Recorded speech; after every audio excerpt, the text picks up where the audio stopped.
Good afternoon. Can everyone, am I audible to you? Good evening, sir. Yes, sir. You're audible, sir. Can you hear me? Yes, sir. You audible, sir? Yeah. Because now uh, it was scheduled to start the lecture session at 4 o'clock, and Mr. Rohit informed me that as most of the candidate have not at that time not joined to the lecture session, he asked me to start at 4:15. That's why I started at 4:15. So anyway, we'll go through the slides, and we'll today we are going to discuss about the how to manage the vehicles, how to manage the vehicles in the university. So I selected this topic because I know that most of the newly recruited assistant registrars were assigned to faculties. In faculties also, they have to look after the vehicles assigned to the faculty. So therefore, I decided to take this particular lesson to educate the newly appointed registrars, assistant registrars, how to manage the mixed vehicles according to the correct procedure.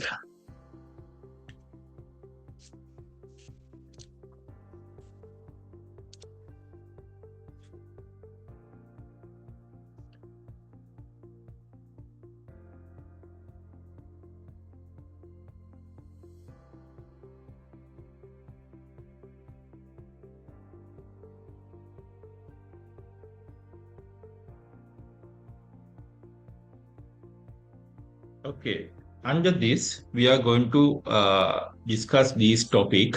This is the overview of the presentation today.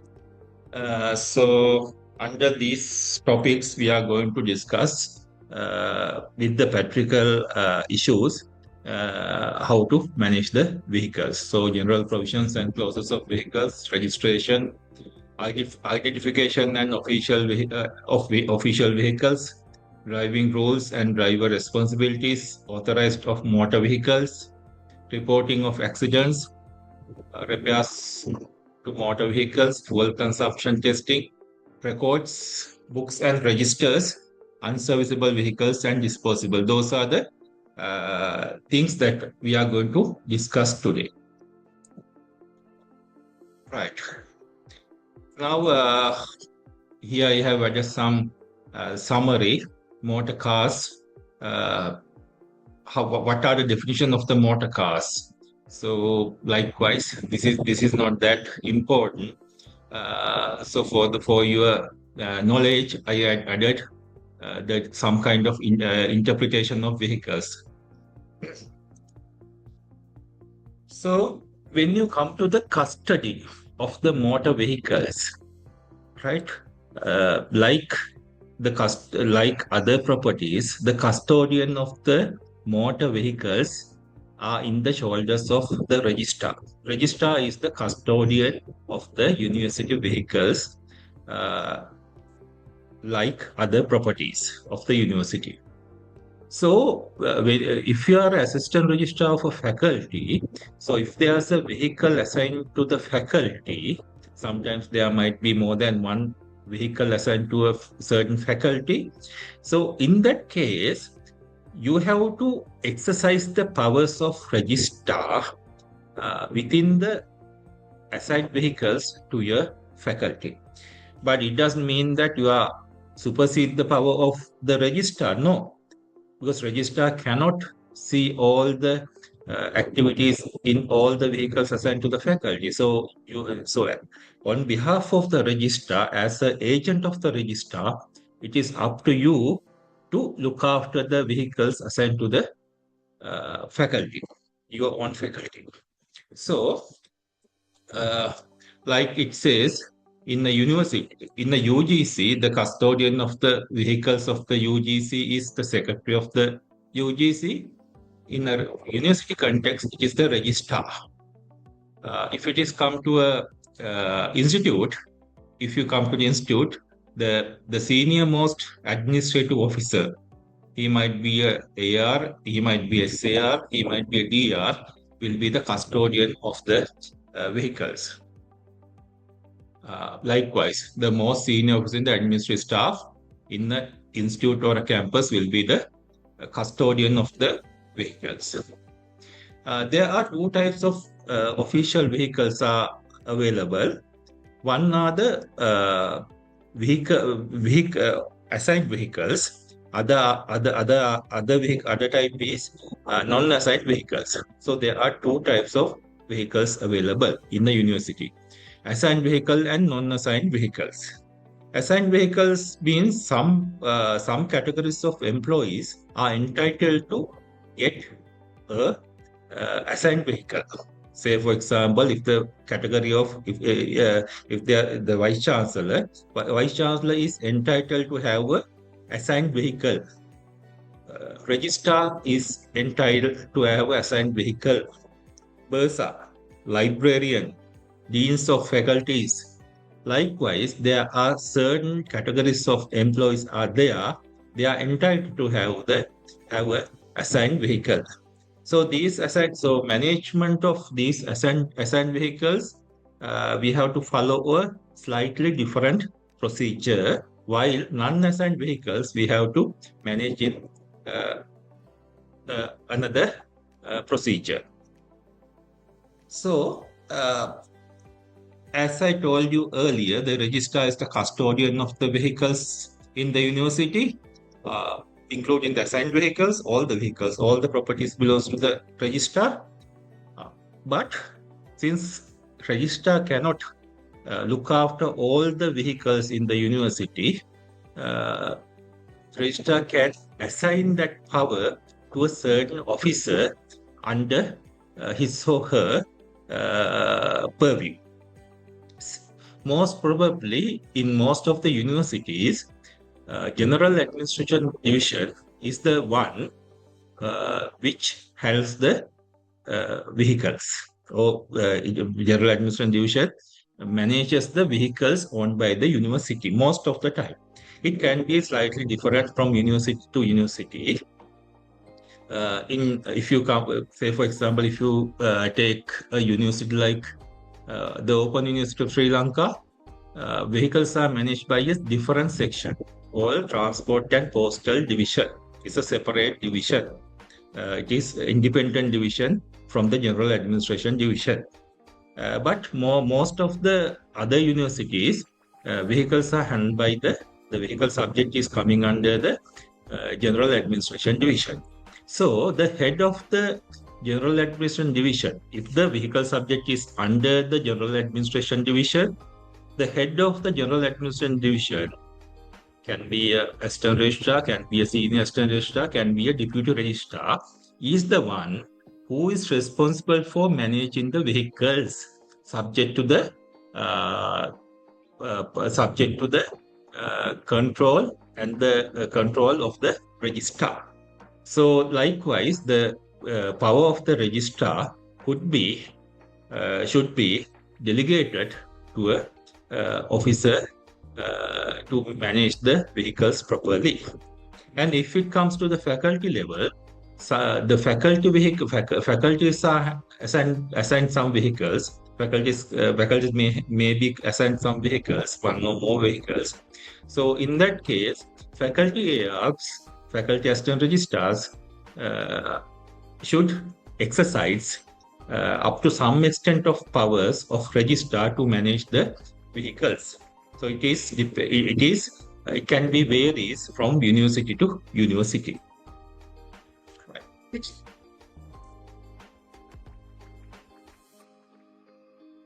Right. Assigned vehicles. As I mentioned earlier, some officers of the university might have the assigned vehicles. So, and the officers who are entitled to have the assigned vehicles should be given a vehicle. So there's one thing you have to remember. So the officers who are entitled to have uh, assigned vehicles have two options. Either they can claim official vehicle. They can either claim an official vehicle. Okay, I want to have my assigned vehicle. And if they claim the assigned vehicle, the university should provide the driver as well. So that's one option. Second option is that but that officer can say, no, I don't want to have the assigned vehicle. Instead, let me have the transport allowance. So that also be possible. So either the as the entitled officer for a vehicle has two options. Either he or she can claim the assigned vehicle with the driver, or instead of the in lieu of the assigned vehicle, he or she can demand the transport allowance, but not the both. No officer can claim both the assigned vehicle and the transport allowance. Both facilities cannot be entertained by a officer. Either one benefit could be claimed. So, time to time, by means of circulars, UGC and the ministry sometimes they notify the fuel limit could be granted for a officer per month.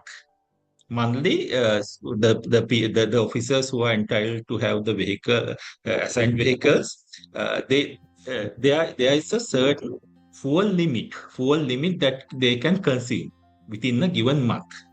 So that limit is notified by the UGC uh, and the Ministry of the Line Ministry. So, according to guideline provided by the Line Ministry, that means Ministry of Higher Education, UGC may prepare a circular and notify the fuel limits for each and every officers who are entitled to have a assigned vehicle. So for the time being, at that time, these rates might be changed time to time. For the currently, as far as I know, this can be changed slightly. Vice chancellors are given 145 liters of fuel per month. Deputy vice chancellors also given 145 liters of fuel. Registrars 135. Uh, Sometimes the directors may be 115 and something like that. Deans and bursars, librarians, so they might be granted the full quota per month as like this. This is subject to be changed. So therefore, you don't have to remember. These rates are provided by the provisions of the circulars and other legal instruments. So in the fuel allowance, so if you take the fuel allowance, uh, there are some rules to claim the fuel allowances.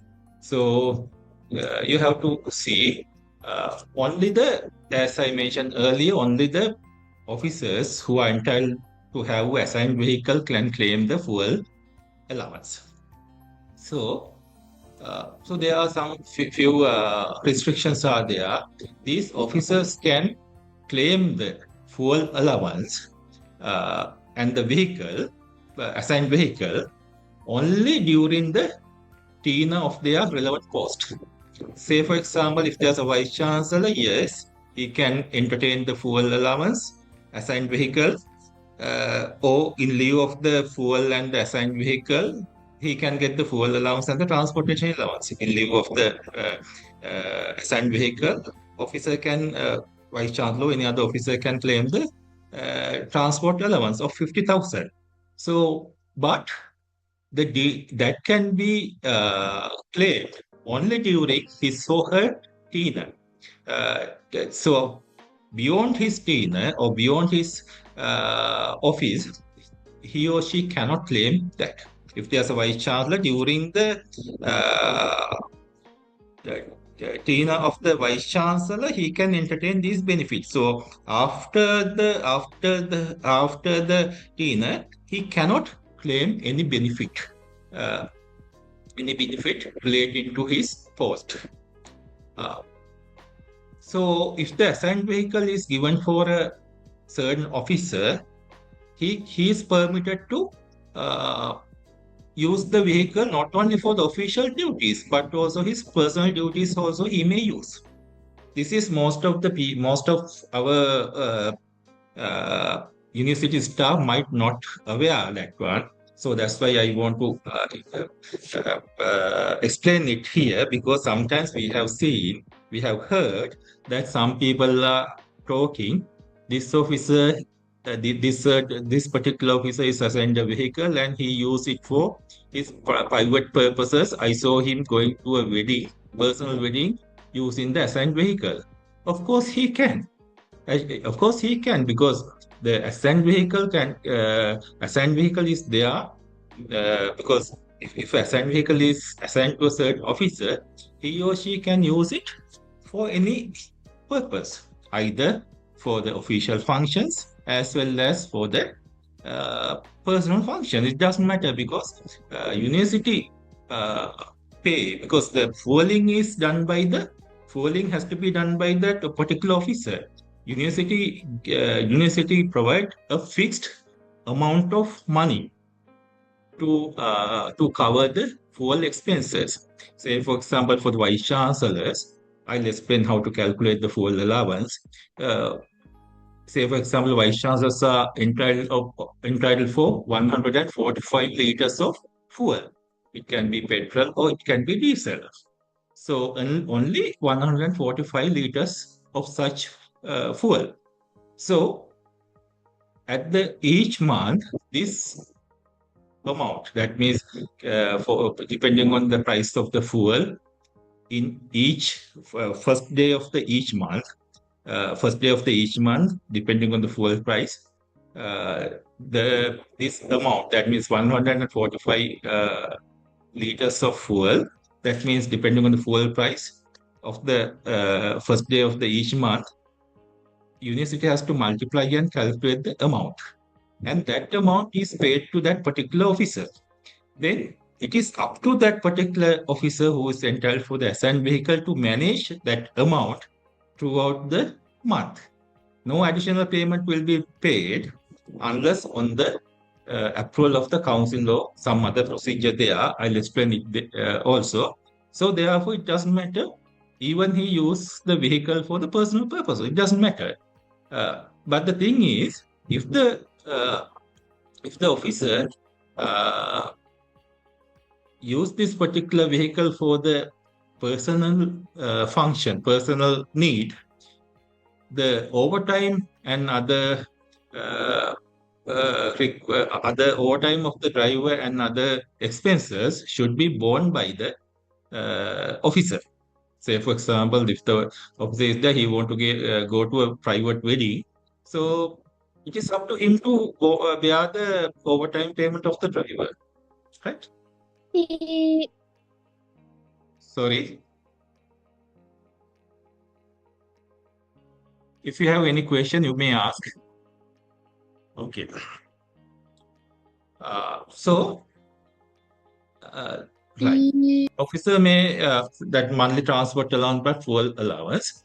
And also, as I mentioned earlier, if officer is not willing to get the assigned vehicle, he has the option of getting the fuel allowance plus transport allowance. So I'll explain it once again. okay. There are two types of vehicles are there: assigned vehicles and non-assigned vehicles. We'll just forget the non-assigned vehicle. Now we are focusing on the assigned vehicles. Assigned vehicles could be granted to certain categories of employees in the caliber of vice chancellor, deputy vice chancellors, registrars, directors of in open universities, deans, bursars, librarians. Such category of people can be provided with assigned vehicles.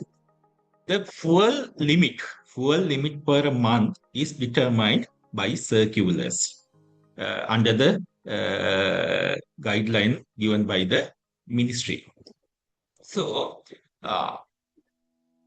then what has happened is the certain officer has two alternatives. Either that particular officer can claim the assigned vehicles. Right? He can get the assigned vehicle with the driver. Then what he's getting is only the fuel allowance. Fuel allowance means if that person is a vice chancellor is entitled 145 liters of fuel, then we calculate the uh, cost of 145 liters of fuel. Either it can be petrol or diesel, depending on the vehicle type. We calculate the price of the cost of fuel, 145 liters of fuel, based on the fuel price at the first day of the particular month. Then we pay that amount to that particular officer, to the vice chancellor in this case. So that's all we are making the we are giving. That's all what we are going to give.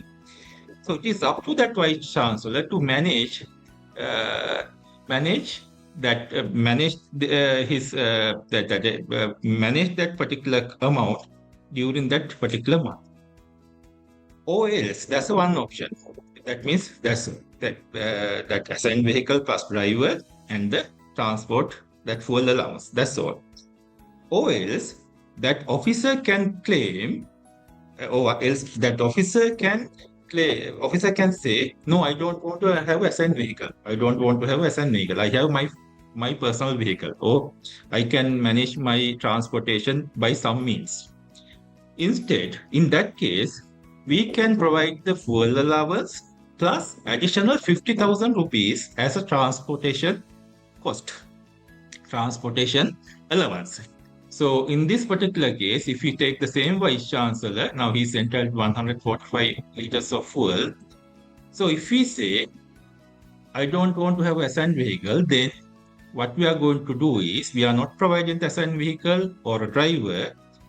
In that case, we are providing the amount calculated for the 145 liters of fuel plus another 50,000 rupees as the transport allowance. Right? In first case, if we claim the assigned vehicle, we provide the assigned vehicle plus driver plus this cost of fuel of 145 liters. If he is a vice chancellor, right?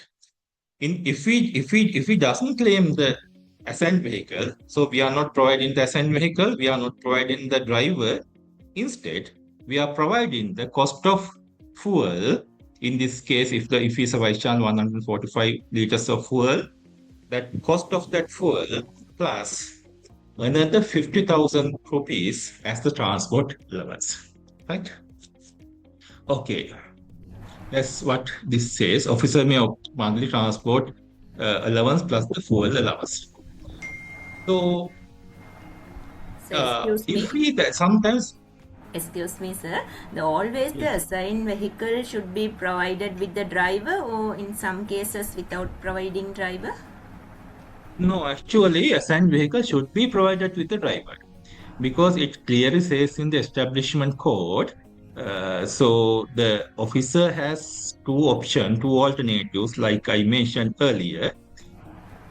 If this is the assigned vehicle, he can claim the assigned vehicle plus driver, or he can claim the fuel and the transport allowance. Now, if an officer is claiming the transport allowance, he cannot be provided the assigned vehicle or a driver. It is clearly mentioned in the establishment code. I think chapter 19 of the establishment code. Right. Okay. Then sometimes this fuel quota might not be enough in some cases. That means, say, for example, there's a vice chancellor or there's a registrar or some other officer. Now, during that particular month, that officer needed to visit so many places, so many official activities. Right. In that particular month, the fuel allowance, that means that particular quota of fuel might not be sufficient to cater his whole requirement. assuming that there's a particular vice chancellor. Say, for example, we say that from the Jaffna or something like that. During a particular month, he needed to visit the UGC for several times for official functions. Right? From Jaffna to Colombo, he had to come for official functions. So that 145 liters of fuel is obviously not enough. In that case, if that fuel quota of the quota of fuel is not sufficient due to the official requirement that he has that he had to attend, so in that case he can pay that amount by his pocket, and later he can reimburse that particular extra money with the approval of the with the approval. So I'll explain how to get the approval and from where he has to get the approval. So those kind of things I'll explain it later. So if a person is given an assigned vehicle, that officer cannot use the vehicles in the pool. You know what the meaning of pool vehicles in the pool, or the pool of vehicles. Pool of vehicles means of vehicles owned by the university, but those vehicles are not assigned to any particular person or a faculty. The vehicles available in the university, but not assigned to a particular officer or a faculty. Those vehicles are there under the university. These vehicles are belong to the university, but not assigned to a particular person or a faculty. So it is up to the General Administration Division or other division, if there's any other division which is assigned to manage the vehicles. So they are free to assign this vehicle to any other duties of the university. So that's those type of vehicles are called as vehicles in the pool. Vehicles in the pool.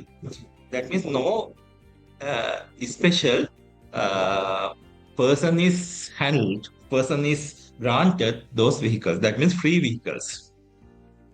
So if a person is given an assigned vehicle, he or she cannot use the vehicles in pool. Say, for example, if a registrar has assigned vehicle, so he or she cannot ask a vehicle in the pool for an official or private journey. He or she cannot ask a vehicle in pool, because he has already been assigned a vehicle. So therefore, he cannot claim any other vehicle from the pool.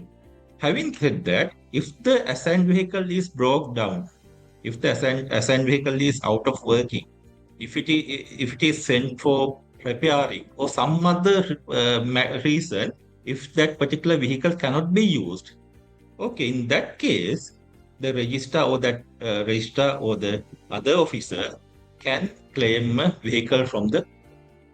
Apart from that, no officer who has been already assigned a vehicle can claim a vehicle from the pool for official or non-official duty. Only one exception is there. The exception is if the assigned vehicle is out of working or it is sent for repairing, during that period only, the officer can claim the vehicle from the pool. That's the only thing. And also, right.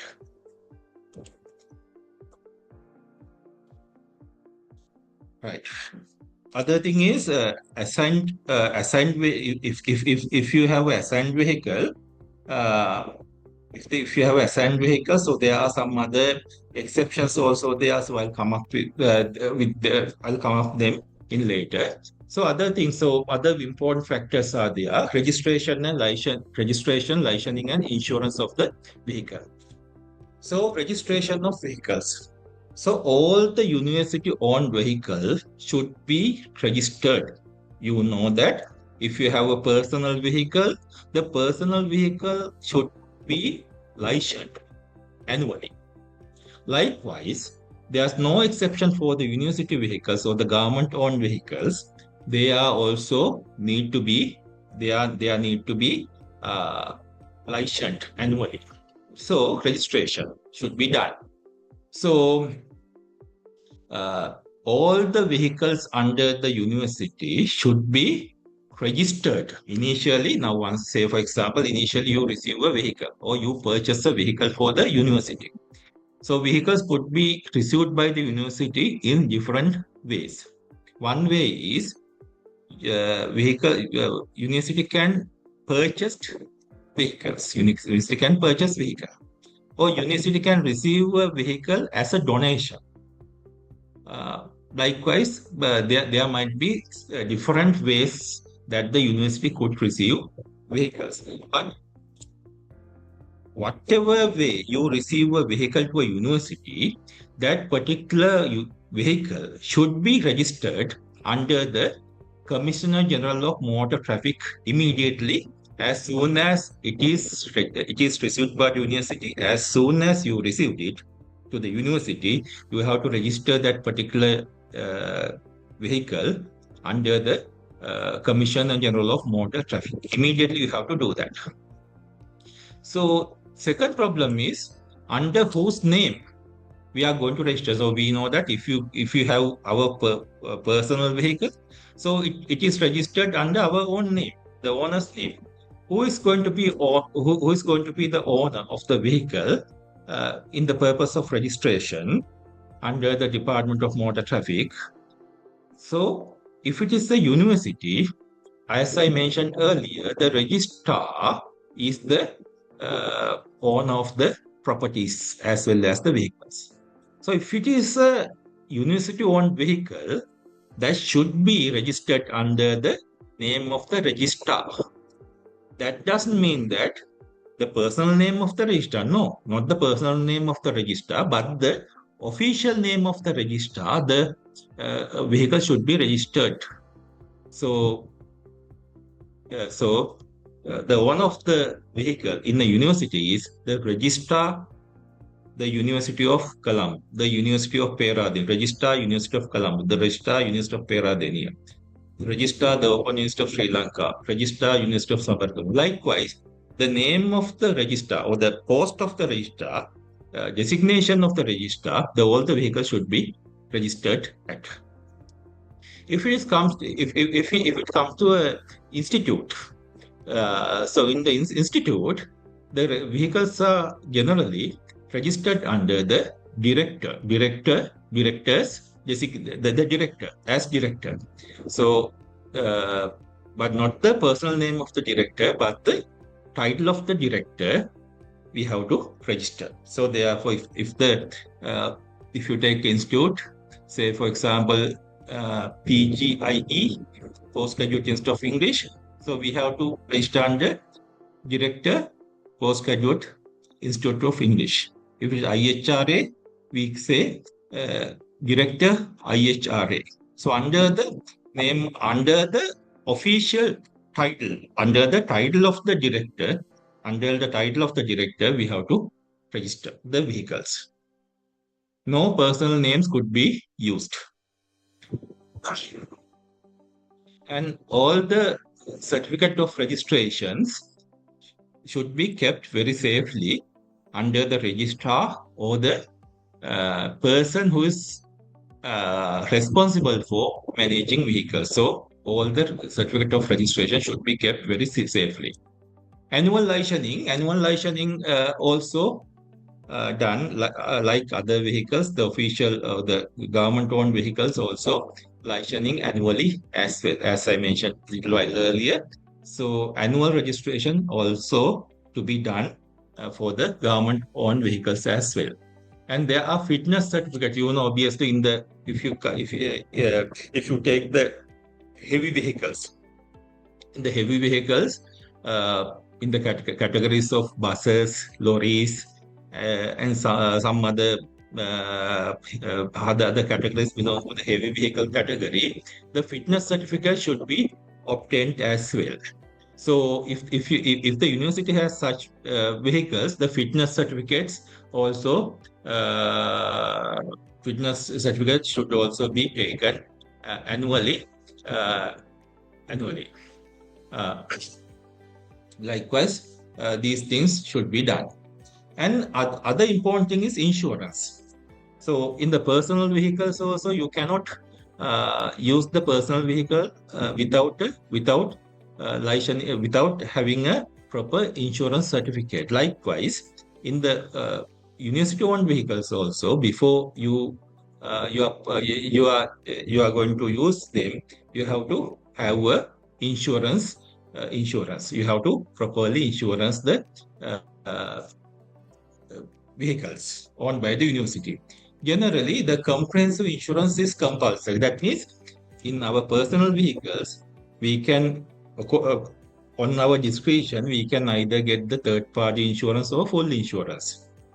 If it is if we have a personal vehicle, we can either get a third-party insurance or a full insurance, depending on our requirement. But in the university vehicles or the government-owned vehicles, you cannot do that. You have to get the comprehensive insurance policy. You have to get the comprehensive insurance policy. That means you have to get the full insurance. In our terms, you have to get the full insurance from an insurance agent. Generally, it is said that you have to get your vehicles insured by the preference should be given to when it comes to the insurance of vehicles, the preference should be given to the Sri Lanka Insurance Corporation or the Insurance Trust Fund, because both of them belong to government. So therefore, always, unless in special circumstances, you have to give the high preference to get the insurance from the government-owned insurance agents, either from Sri Lanka Insurance Corporation or the Insurance Trust Fund. So it is up to the person, it is up to the officer who is in charge of vehicles to make sure that all the vehicles are registered properly at the inception of the vehicles. All the vehicles are annually licensed, and all the vehicle because it is all the vehicles have a proper insurance cover. It is that's one of the duty of the officer in charge of motor vehicles in the university.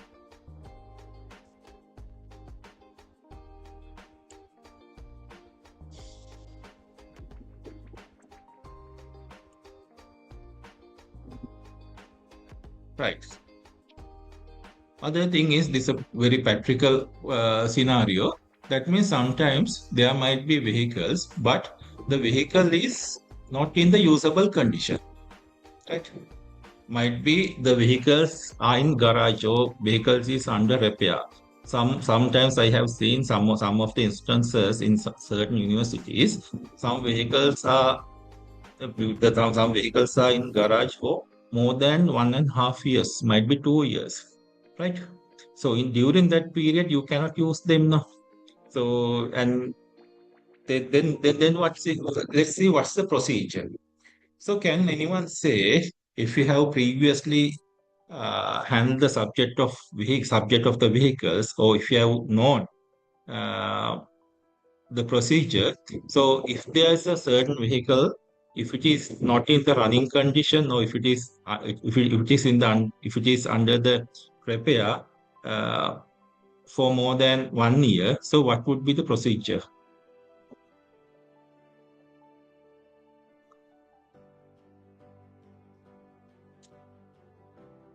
What would be? But the government requirement, because we have to, even our private vehicles, we have to annually licensing our vehicles. No, we cannot say no. So even our vehicles are under repair. The the officers who is licensing the granting the annual licensing doesn't know whether our vehicle is in running condition or not. So if our vehicle is not in the running condition, what we have to do? So we cannot license it now. So in that case, if we don't license it, what would happen? If we refrain from licensing, what would happen? We are liable to pay the some kind of surcharge. We have to pay the surcharge. So if we miss the annual licensing, and if we try to license it later on, what will happen? We have to pay a surcharge, or we have to pay a penalty. So in that case, what would happen? What we have to do? We have to do something like that. So if the vehicle is not in running condition or it is under repair or whatever thing, we have to inform the licensing authority, the licensing authority that the vehicle is not in the running condition. But we remember this has to be notified before expiration, or before the expiration of the period of license of the previous year. Say, for example, the license period of a certain vehicle will be over on 1st January 2026.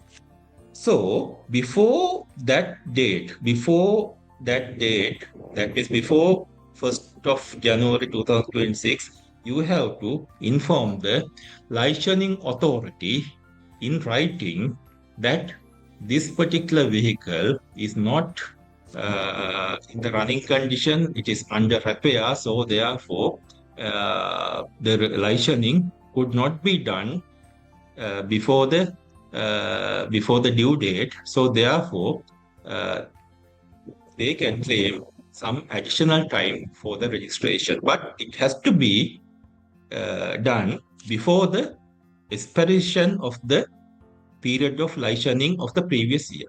So after expiration of the license period, so if you make that request, the authority might reject it, because you have to do it before the expiration of the license period. So what would happen if you fail to do that? If you fail to do that, obviously you will be penalized. You will be charged surcharge. You have to pay. You are subject to pay a surcharge. So due to a negligence in the side of the officer who is handling the motor vehicles, and if the university needs to pay that type of surcharge, what would happen? Will university pay that surcharge? No. It is the sole responsibility of the officer in charge of the motor vehicles. Right? So therefore, the officer in charge of the motor vehicle should pay that extra penalty by his own money. So therefore, as you are the officers, sometimes in future, you might be assigned to a you might be assigned to general administration division, or the division that you need to handle vehicles. In that case, you have to remember such penalties are paid. That such penalties are not paid by the university, but from the own money of the officer. If it is happened, the negligence of the officer. So therefore, you have to make sure all the vehicles are licensing properly before the due date.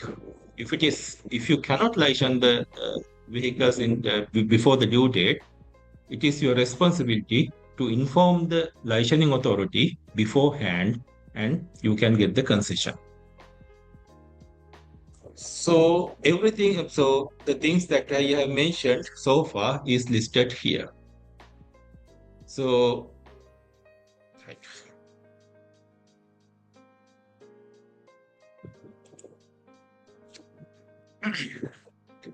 Other thing is the identification of official motor vehicles. That means when a vehicle, when if there's a vehicle,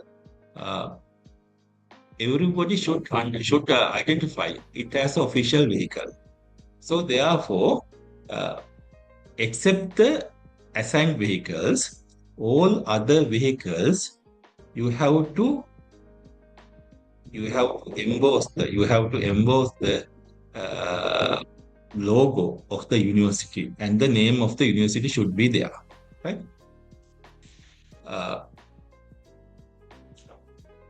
So logo of the university and the logo of the government should be there, and the name of the institution also there. So if it is the university, if the vehicle belongs to University of Colombo, the government logo, university logo, and the name of the institution, University of Colombo. If it is if the vehicle belongs to University of Colombo, that name should be in the crest of the vehicle, right? That should be in the body of the vehicle. So therefore, that should be there. So if the name logo, the official logo and the government logo is not available in the vehicle, it is illegal. So you cannot do that. You will be subject to audit query. So therefore, always you have to make sure the university logo and the government logo and the name of the university should be printed in the body of the vehicle. There are some regulation of colors that the university logo and the university title should be printed. So those are minor things. So you can go through these things, right? Another thing is driving of motor vehicles. So you know that drivers are unique in a university. So only the drivers employed to that particular institute or the university can drive the official vehicles, right? Remember that. Say, for example, if there's a vehicle if there's a university owned vehicle, even if you can drive, you are assistant registrar, right? Even if you can drive, you cannot drive the vehicles owned by the university, except the drivers employed at that university. None other employee can drive university owned vehicles. If that happens, it is recognized as an offense, right? Only the employed drivers can drive the university owned vehicles. All the drivers should have so when they are recruited, when the drivers are recruited, they should have a valid driving license. So only the recruited drivers, employed drivers, can drive the university-owned vehicles. None other employees allowed to do that. Another thing is, for the administrative purposes, the vehicles are assigned to drivers. This is not the same as assigning vehicle to officers. This is assigning vehicles are assigned to drivers. That means if there's a vehicle, if there are 10 vehicles, these 10 vehicles might be assigned to 10 different drivers. Because that means each and every vehicle should have a driver, should have an assigned driver, right? Say, for example, if there's a vehicle called ABC 1234, that's the name, right? That's the number of the vehicle, ABC 1234. If there's such vehicle, there should be assigned driver for that vehicle. So there should be only one driver for that particular vehicle. Sometimes, if the number of drivers are less than the number of vehicles available, sometimes one driver may be assigned to more than one vehicle. That could happen. But each vehicle should have a assigned one person. Each vehicle should have a particular assigned driver. Right? Why is that? What is the requirement? What is the requirement that every vehicle should have a particular assigned driver? Can anybody say what is the administrative requirement of assigning a certain driver per a vehicle? That means per a given vehicle, there should be a driver assigned to that. There should be only one driver assigned for that vehicle. Why is that? To take the fully responsibility of the vehicle, whatever happens to the vehicle, he is the responsible now. That is the reason, no? That's right. Quite correct. That means if there's no driver assigned to a vehicle, or else if there are more than one driver is assigned to a particular vehicle, something happened to that vehicle, nobody is there to take the responsibility, you know. So that's why most of the time it's compulsory to assign a particular driver to a given vehicle. That way, for a given vehicle, there should be a one driver assigned for that particular vehicle. Then, what something happened to that particular vehicle, that assigned driver should be responsible, and he should be responsible for that vehicle. It is up to the driver to keep the vehicle clean and to check the fuel limits, to check the engine oil, to check the water or the coolant level, and to see the condition of the vehicle, to see the tires and everything. It is up to that assigned driver to check everything of the vehicle.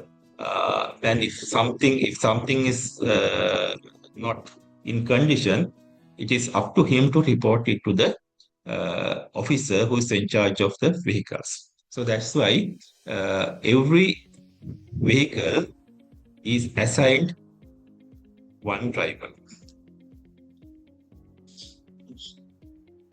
So in drivers, they have to maintain some documents, right?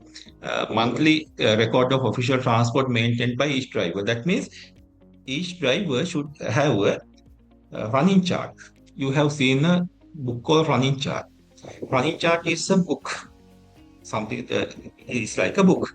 So in that particular book, he has to record all the official transport that he has done during the month. Not during the month, but all the details of the official visit that he has gone should be recorded in that particular running chart book.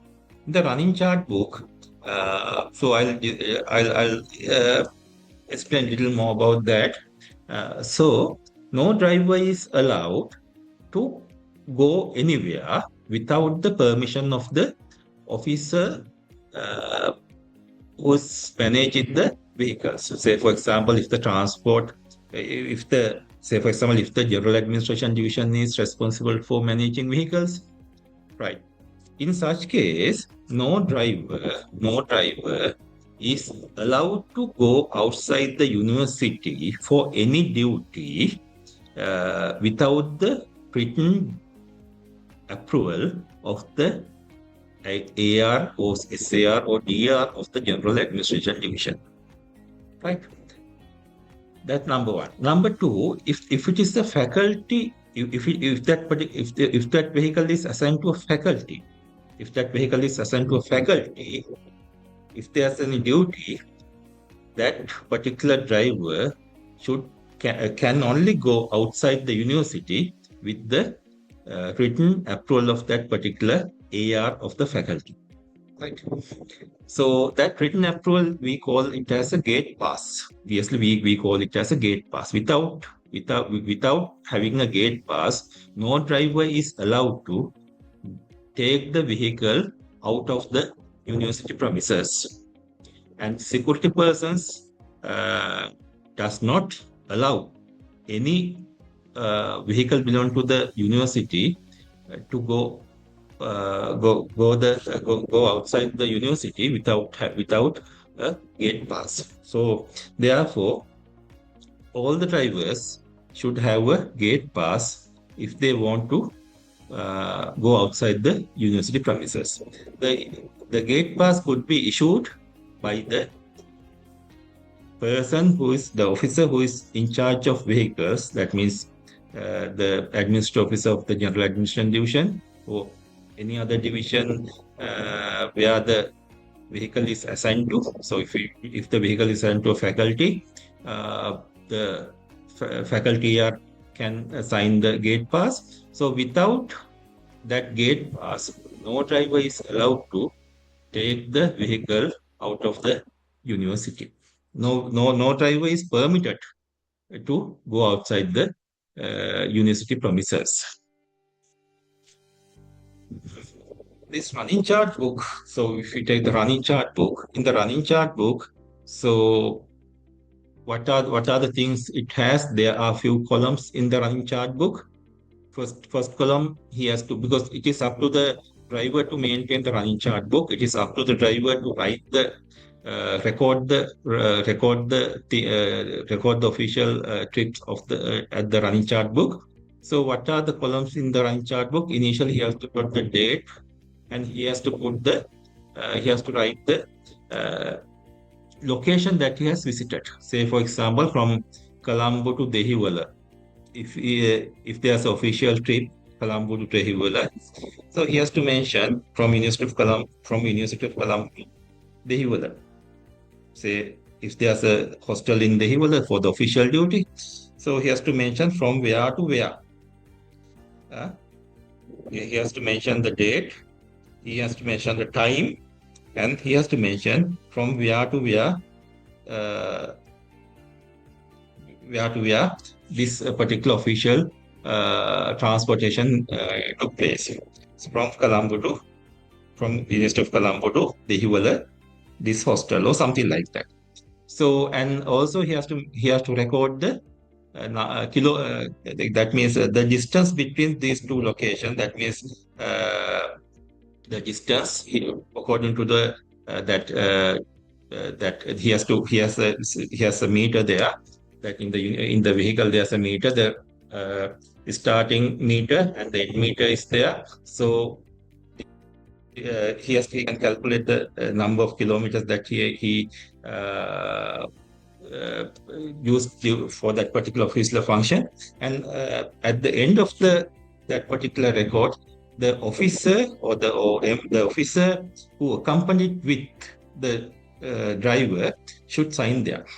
Say, for example, if the vehicle request is made for the student welfare division, and once that journey is over, that officer who accompanied with the driver or the officer who visited that particular official journey should sign and certify that this particular journey is actually took place.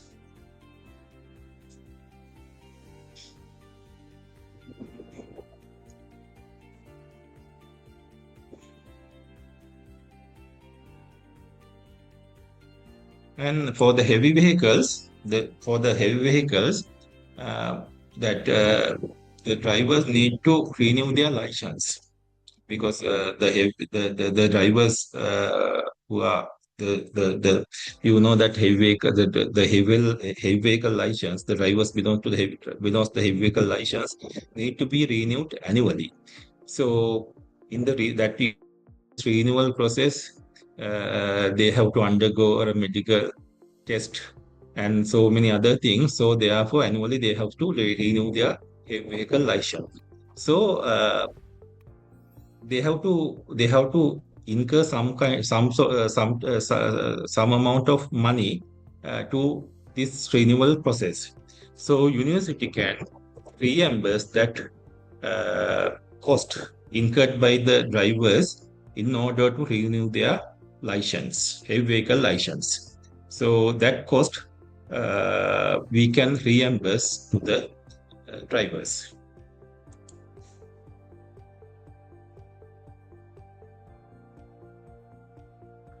other things I forgot to mention that I mentioned earlier that each and every vehicle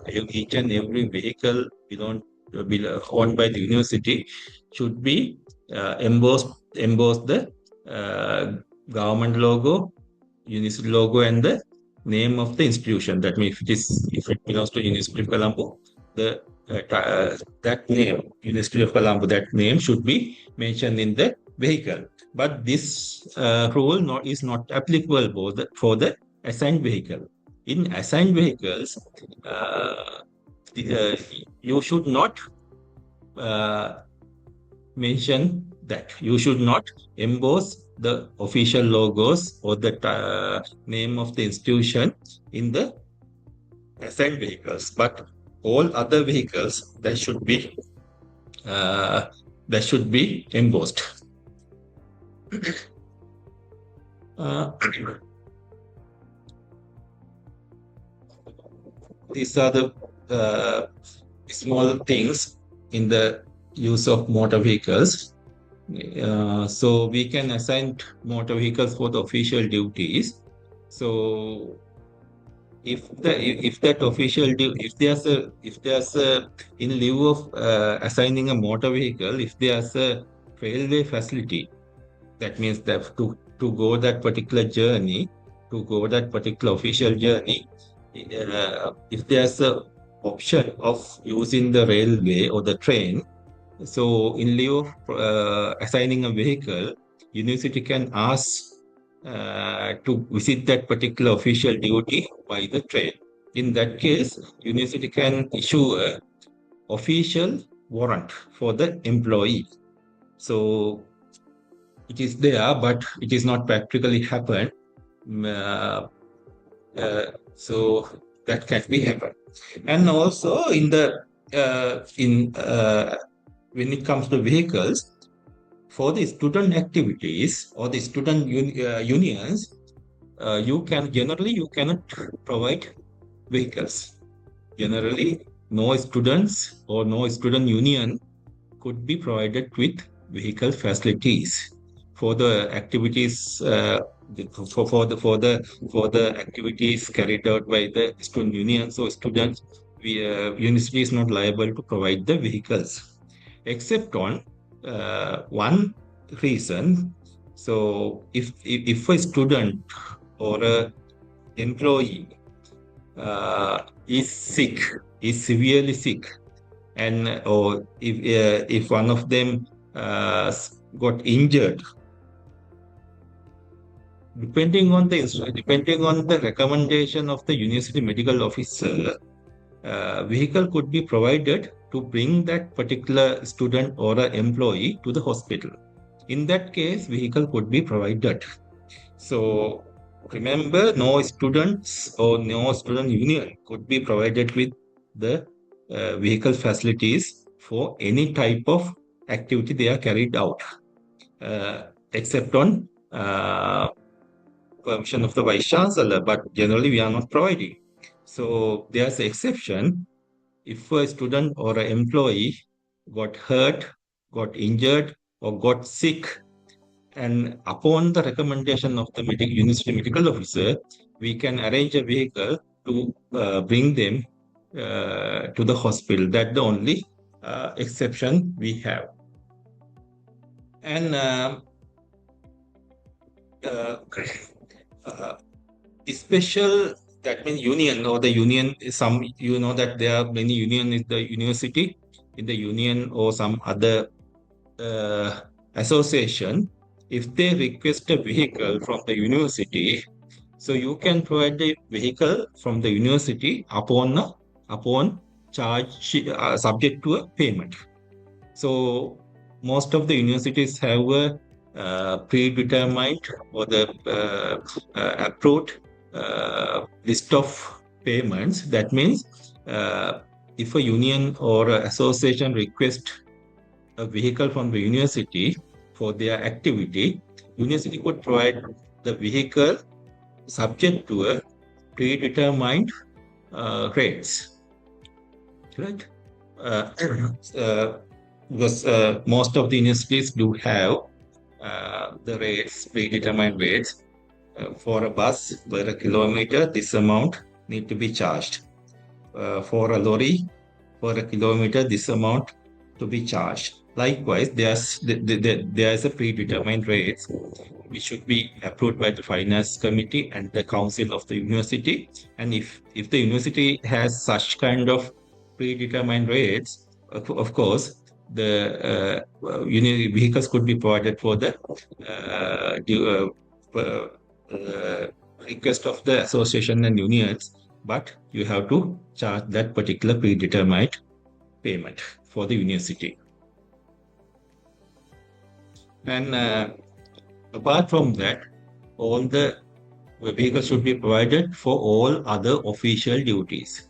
Official duties could be the research, that means in the research projects. So if a research project is a part of the student curriculum, and if it is under the curriculum of the degree program or the study program, so in such cases, and if the students participate that particular project with the staff, academic staff members, so in such cases we can provide the vehicles. But apart from that, other student activities, we don't provide the vehicles.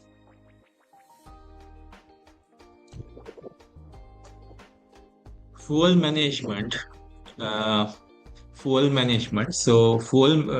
So I mentioned that so how to provide the fuel for the officers who has the assigned vehicles. So I mentioned that some categories of officers are entitled to have the assigned vehicles. So this is the formula to calculate the fuel allowance. This is the formula to calculate the fuel allowance, right? So also I mentioned that sometimes the officers who are entitled to have a assigned vehicle, they have two options. I mentioned that one is they can claim the assigned vehicle. Sometimes they might not claim the assigned vehicle. This is the first formula. This first one is for the officers who claim the assigned vehicle. The officer is entitled to have an assigned vehicle and he claimed the assigned vehicle. This is the first category. In that category, the cost of fuel or the fuel quota or the cost of the fuel allowance is calculated in this formula. You have to get the entitlement of liters, entitlement number of liters, and price of the fuel. It can be petrol or diesel per liter in the open market rate.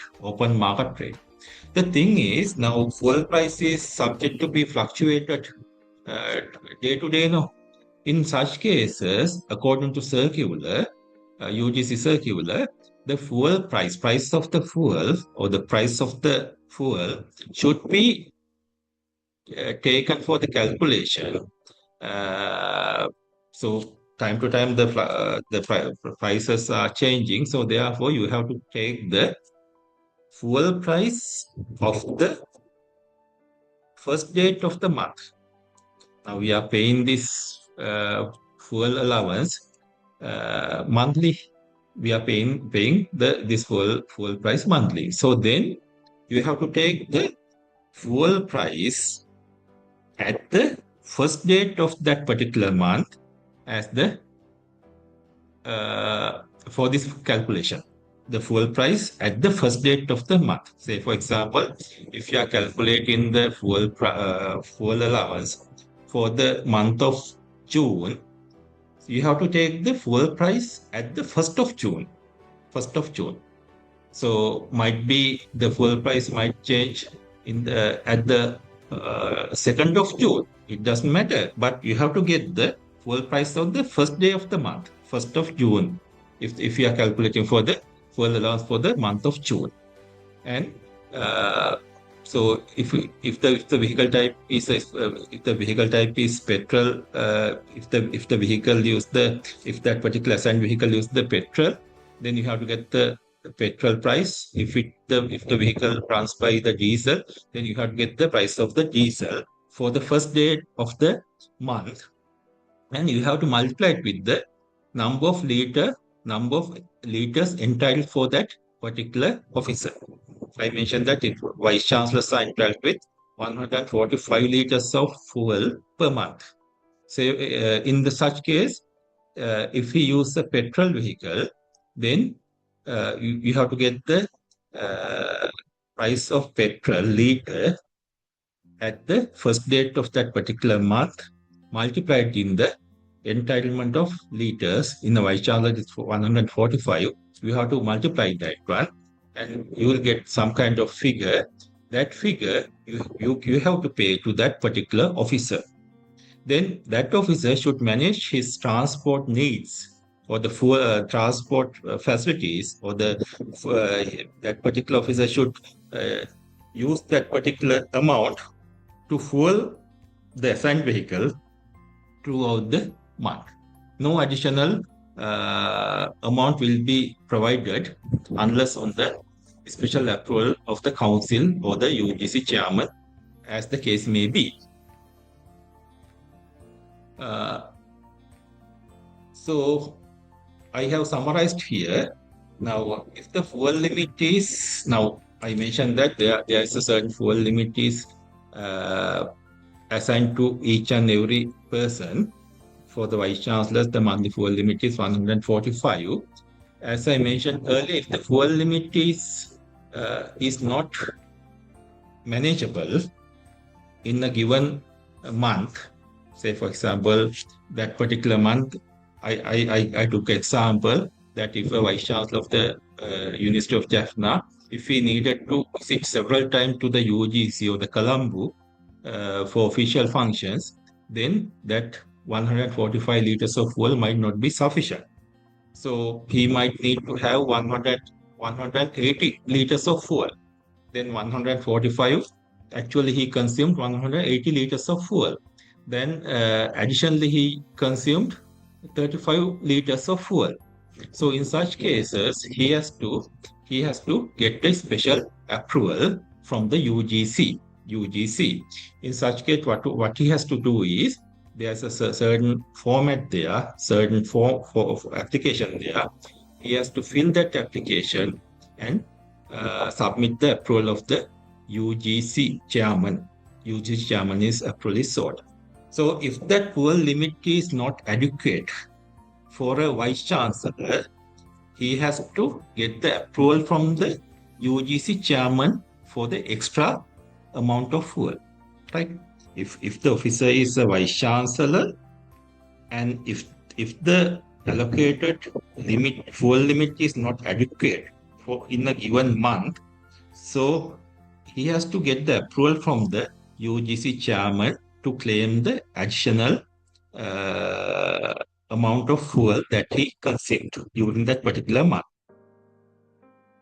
If that particular officer is a registrar or a dean or a librarian or any other category officer below to the vice chancellor, then the approval should be obtained from the university council. Say for example, if a registrar consumed beyond the limit of fuel, then he has to get the approval from the council of the university. If a dean consumed more than the fuel that he was allocated for a month, then he has to once again go to the council. So if that happened to vice chancellor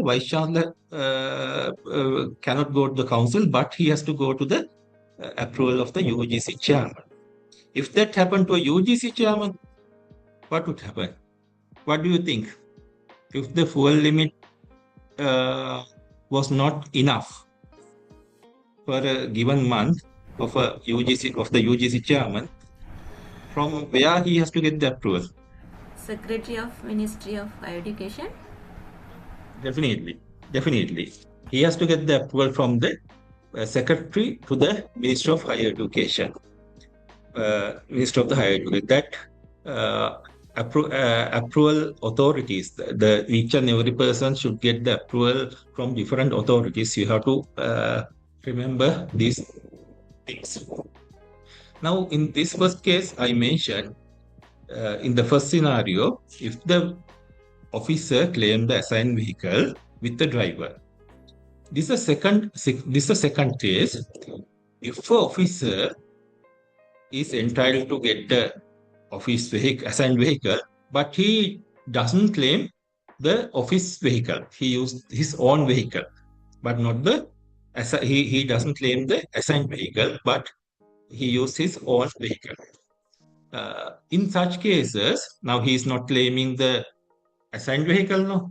So if he's not claiming the assigned vehicle, we are not going to give a assigned vehicle, as well as we are not assigning the driver as well. We are not, neither we give a vehicle, assigned vehicle, or a driver. No driver, no assigned vehicle. In such cases, that particular officer once again entitled the fuel allowance. This is the formula of calculating it, same as the previous one, formula is same in calculating the fuel allowance. But additionally, since he is not claiming the official assigned vehicle and the driver, in addition to that, we are paying him 50,000 rupees as the transport allowance, 50,000 rupees per month as the transport allowance. If the officer claims if an officer claims the assigned vehicle plus a driver, he is getting only the fuel allowance. But if an officer doesn't claim assigned vehicle, he's entitled to get the fuel allowance plus another 50,000 rupees as the trust fixed allowance. According to the establishment circular, this one. These things might be changed time to time, right? Now, faculty vehicles. Now, there are faculty vehicles. This might be most relevant to you.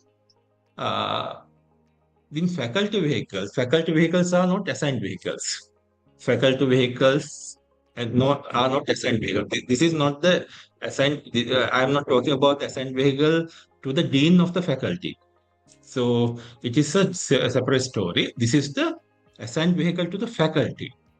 So in the assigned vehicle to the faculty, the fuel supplied by the university, like other vehicles in the pool, you know what is the pool of vehicles in the pool, like other vehicles in the pool, faculty vehicles also provided fuel directed by the university.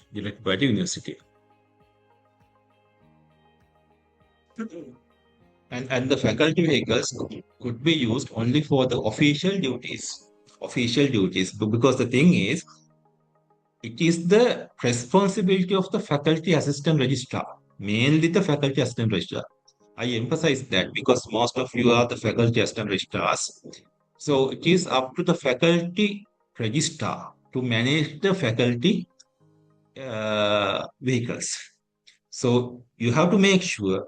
Now, some people might come with the vehicle application in the faculty, mentioning something. Then what you have to do? So if a person, now assume that you are in the faculty, you are a faculty assistant registrar. Say, for example, from a certain department, right? Or from an employee from a dean's office, or whoever within the faculty come up with or submit a vehicle application. What you have to do? You cannot just approve the vehicle application. You cannot just issue the gate pass. What you have to do? It is your sole responsibility. So what you have to do now? If an academic staff member, say for example, he says, assume that if a senior professor from a certain faculty of your, if a senior professor in a certain department of your faculty come with the vehicle application and submit to you. So, can you recommend the vehicle? Can you approve the that request? Merely as that particular person is a senior professor. No. What you have to do? What you have to see? What are the things you have to see? Once you have been submitted the vehicle application, vehicle request form, what do you have to check? Can you please tell me? First, we have to see for what purpose he's taking for, and how long it will take. Yes. Yes, quite correct. And so it is really necessary for the university. Is it really related to the university? Yes, definitely. So if you are a faculty assistant registrar, now if a vehicle application is submitted by whoever, he can be whoever person he is. It doesn't matter he's a senior professor. So we are not we are treating all are same. So it doesn't matter he's a senior professor. It's a rank. Senior professor is a rank. Professor is a rank. So don't bend your head to the ranks. Right? My advice is if you are a faculty assistant registrar, you have to work according to the laws. You have to work according to the rules. You have to work according to the established rules in the provision of the Establishment Code, University Act, and other rules. But you should not bend your head to anyone else. Right? You have to. That doesn't mean that. That doesn't mean that you should not respect to anybody. No, that is not I'm telling. You have to work according to the rules and regulation and provisions, but not anything else. So whoever submit you the vehicle request, you have to check for what purpose he is requesting that particular vehicle. If it is an official purpose only, you can recommend it. Secondly, you have to check how long does it take. So, if it is if it's a minor matter and if it takes for 5-6 hours, which is not fair, no. And thirdly, you have to check: are there any vehicle requirements at the particular time? You check it. You ask from the other department and see: are there any particular requirements of vehicles at that period? So if there are more than one requirement in the given date, then what you have to do is you check whether you check the possibility of amalgamating all the things and provide amalgamating everything to a single journey. Say, for example, you in a certain department, they want to go somewhere else. Another department want to go somewhere else. Dean's office people want to go somewhere else. All three are official purposes. And all three are important. Then what you have to do is, you have to check the possibility of amalgamating all these three journeys together and try to cater by a single journey. You try to get everything together and try to cater at once. If it is not possible, so you have to take other alternatives. You might say, okay, morning I'll give to this department because it is very urgent. Then after the vehicle comes, I'll give to the second one. And thirdly, I'll give third one. Likewise, you can sort it out. Or else, if there are a lot of, if all the vehicle requirements are urgent, and if you cannot cater by your faculty vehicle, so what you have to do is, in such cases, you detail your faculty vehicle for one trip, and you can request a vehicle from the pool to cater the other requirements, right? So you have to take a decision. So sometimes if you cannot make a decision, and all the departments, many departments if they are forcing you to or if they are claiming over and over again that they need to have the vehicle immediately, something like that, in such cases you can talk with the dean, because never go with the argument with the departments. So if some sort of controversy take place, always consult the dean. Always consult the dean and seek the instruction of the dean how to uh, manage this problem. So that's the best thing.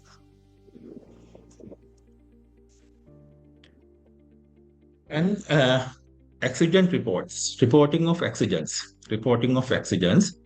Now, if the official vehicle or the university owned, if the university owned vehicle met with an accident, the procedure is there, very clear. There's no other alternative, but this procedure should be followed. So if a university owned vehicle met with an accident, immediately driver should inform to the officer who is handling the vehicles. Immediately, the driver has to lodge an entry to the nearest police station. That should be done. There's no shortcut. If we met with an accident, if you have a private vehicle and if we meet with an accident, we might have some alternative actions. But if it is an official vehicle meet with an accident, there's no shortcut. Driver has to inform the officer in charge of vehicles first, and he has to lodge an entry to the nearest police station. No settlement could be entertained. Sometimes the other party might come with an other arrangement, but that cannot be entertained. You have to lodge a police entry. And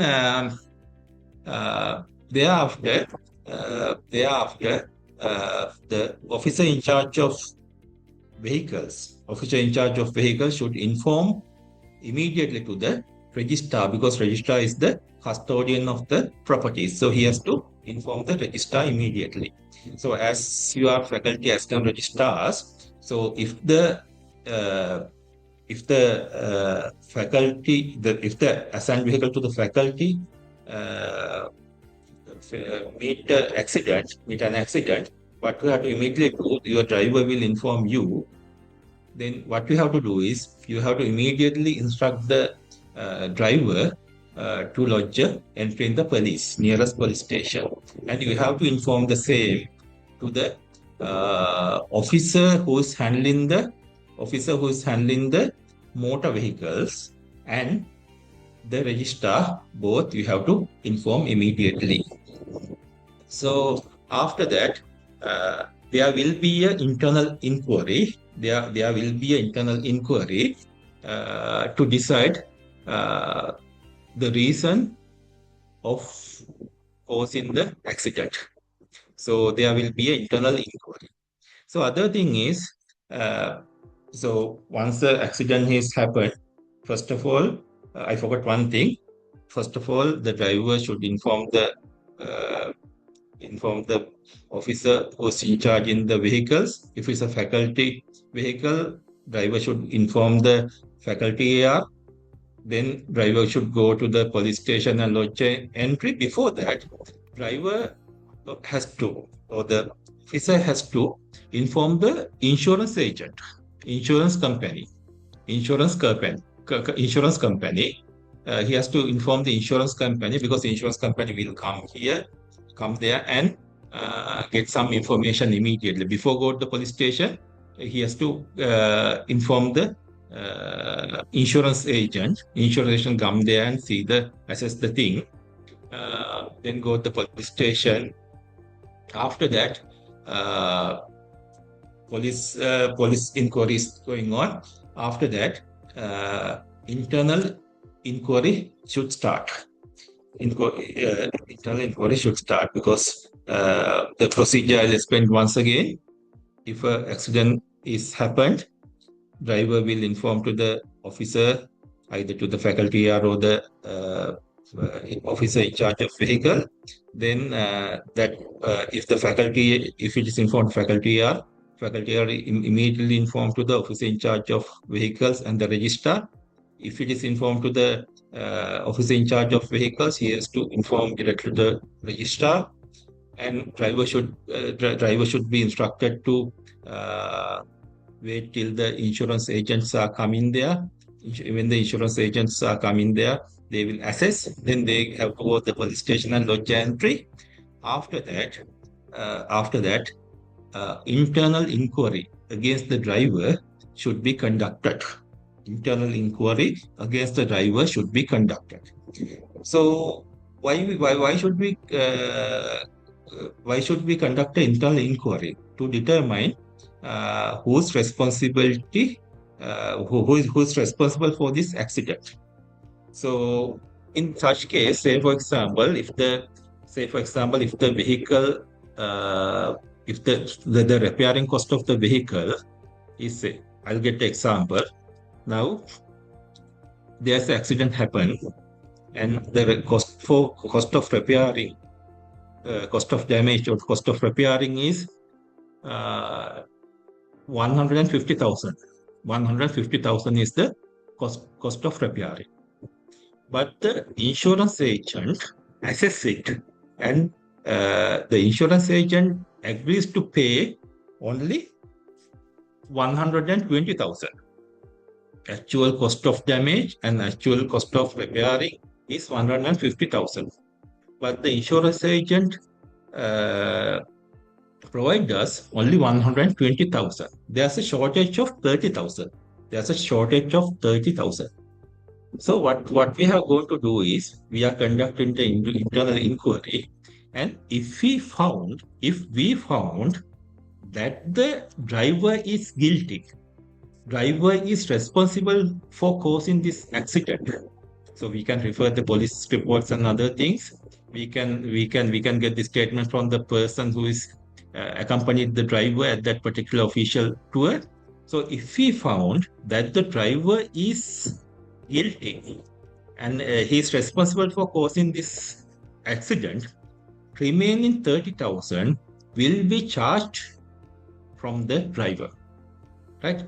Whatever deficit is there, deficit between the actual repairing cost and the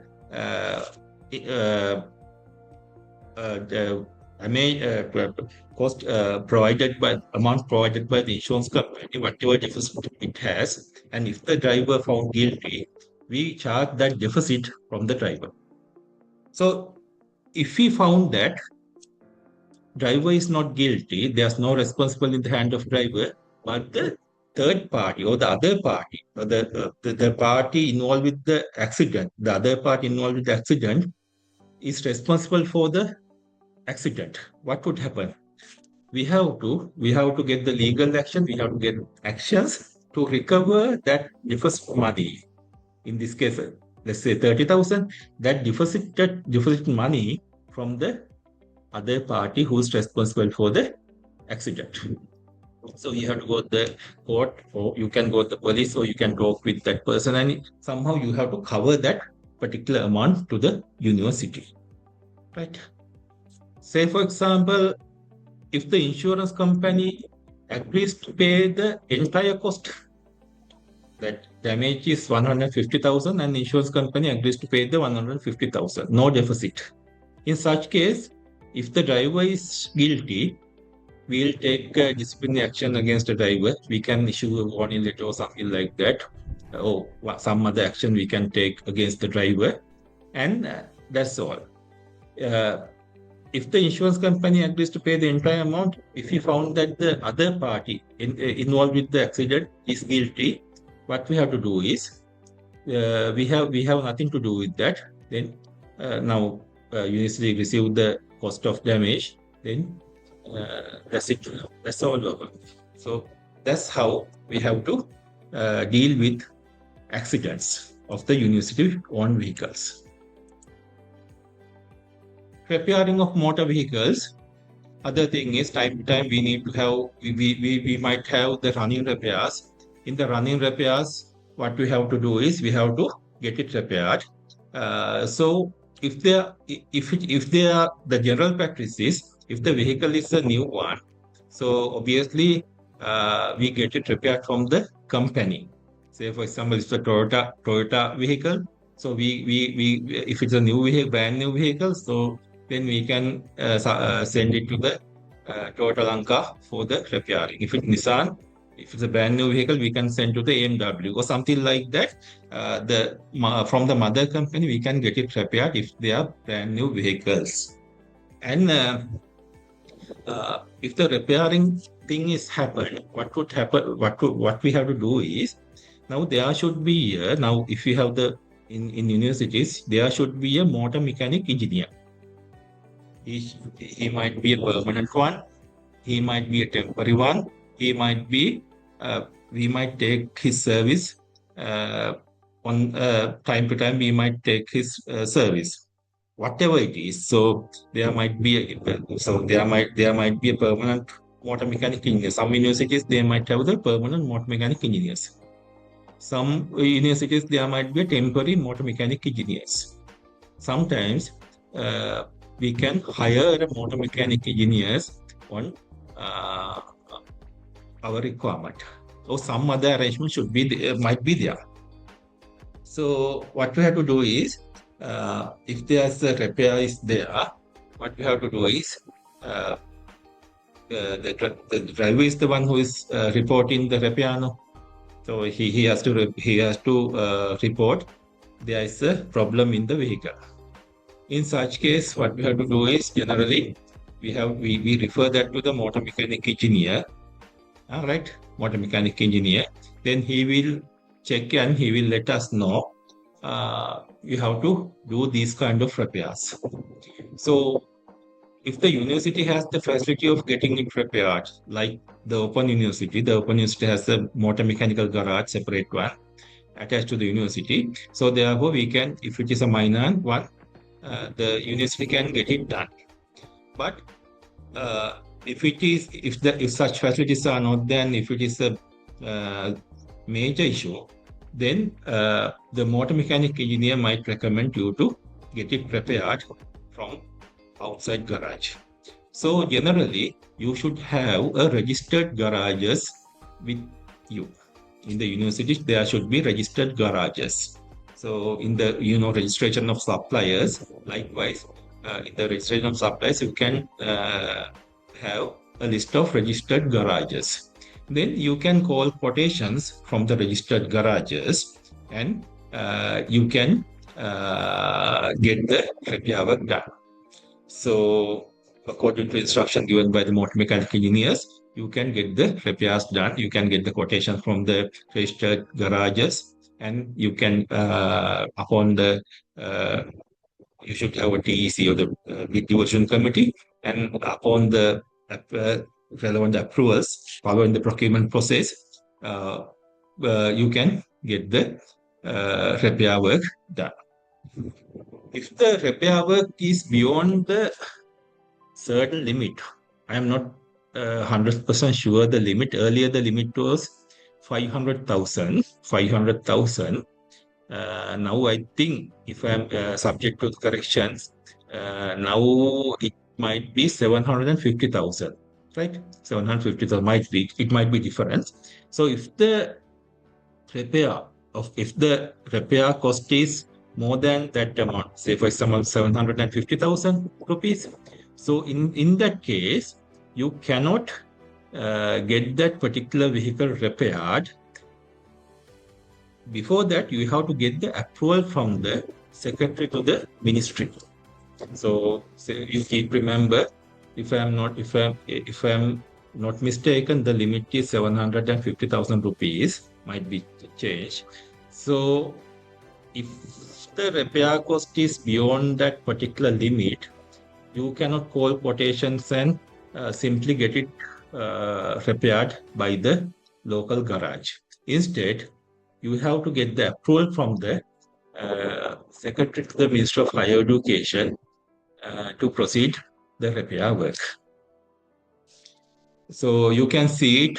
It is in the limit is in the procurement manual. Procurement manual. The ceilings are there, so you can repair it for the motor vehicles and equipment, something like that. Something like heading is there in the procurement manual. Time to time, it is changing. So I think the current amount is according as per my memory, is 750,000. You can refer and see. Tires and batteries. Then we have to repair the tires and batteries. So what you have to do is in the tire and batteries, you can get the quotation from the State Trading Corporation. State Trading Corporation (TC). State Trading Corporation is a government-owned company. If you get the quotation to replace tires or batteries, if you get the quotation from STC or State Trading Corporation, you can within a single quotation you can proceed because it's a government-owned company, government-owned institution. But all the tires, batteries, so whatever repair before attending to whatever repair, including tires and battery replacement of tires and batteries, whatever thing. First of all, if that requirement is reported by the requirement is reported by the driver, then you have to consult the motor mechanic engineer, and upon his recommendation only you can proceed. So if it needs to replace tires or batteries of a vehicle, so once again you have to refer to the motor mechanic engineer and get his recommendation. And if he recommend it, you can either go to the State Trading Corporation (STC). It's a government-owned company, government-owned institution, as I mentioned earlier. So if you can get a quotation with the single quotation, you can proceed because it is a government institution. Otherwise, you can call quotations and do the purchasing. Most probably, the supplies division will involve with that because the purchasing of batteries and tires are purchasing of goods now. So it is coming under the most of the time, it is coming under the subject of supplies division of the university. Right. Other thing, we are coming to the latter part of the slides. Consumption of fuel. Consumption of fuel. That means because you are required to periodically test the consumption of fuel. So can anyone say what is the requirement? Why do we need to periodically test the consumption of fuel time to time? Why should we need to consumption of the fuel? Can anyone tell me?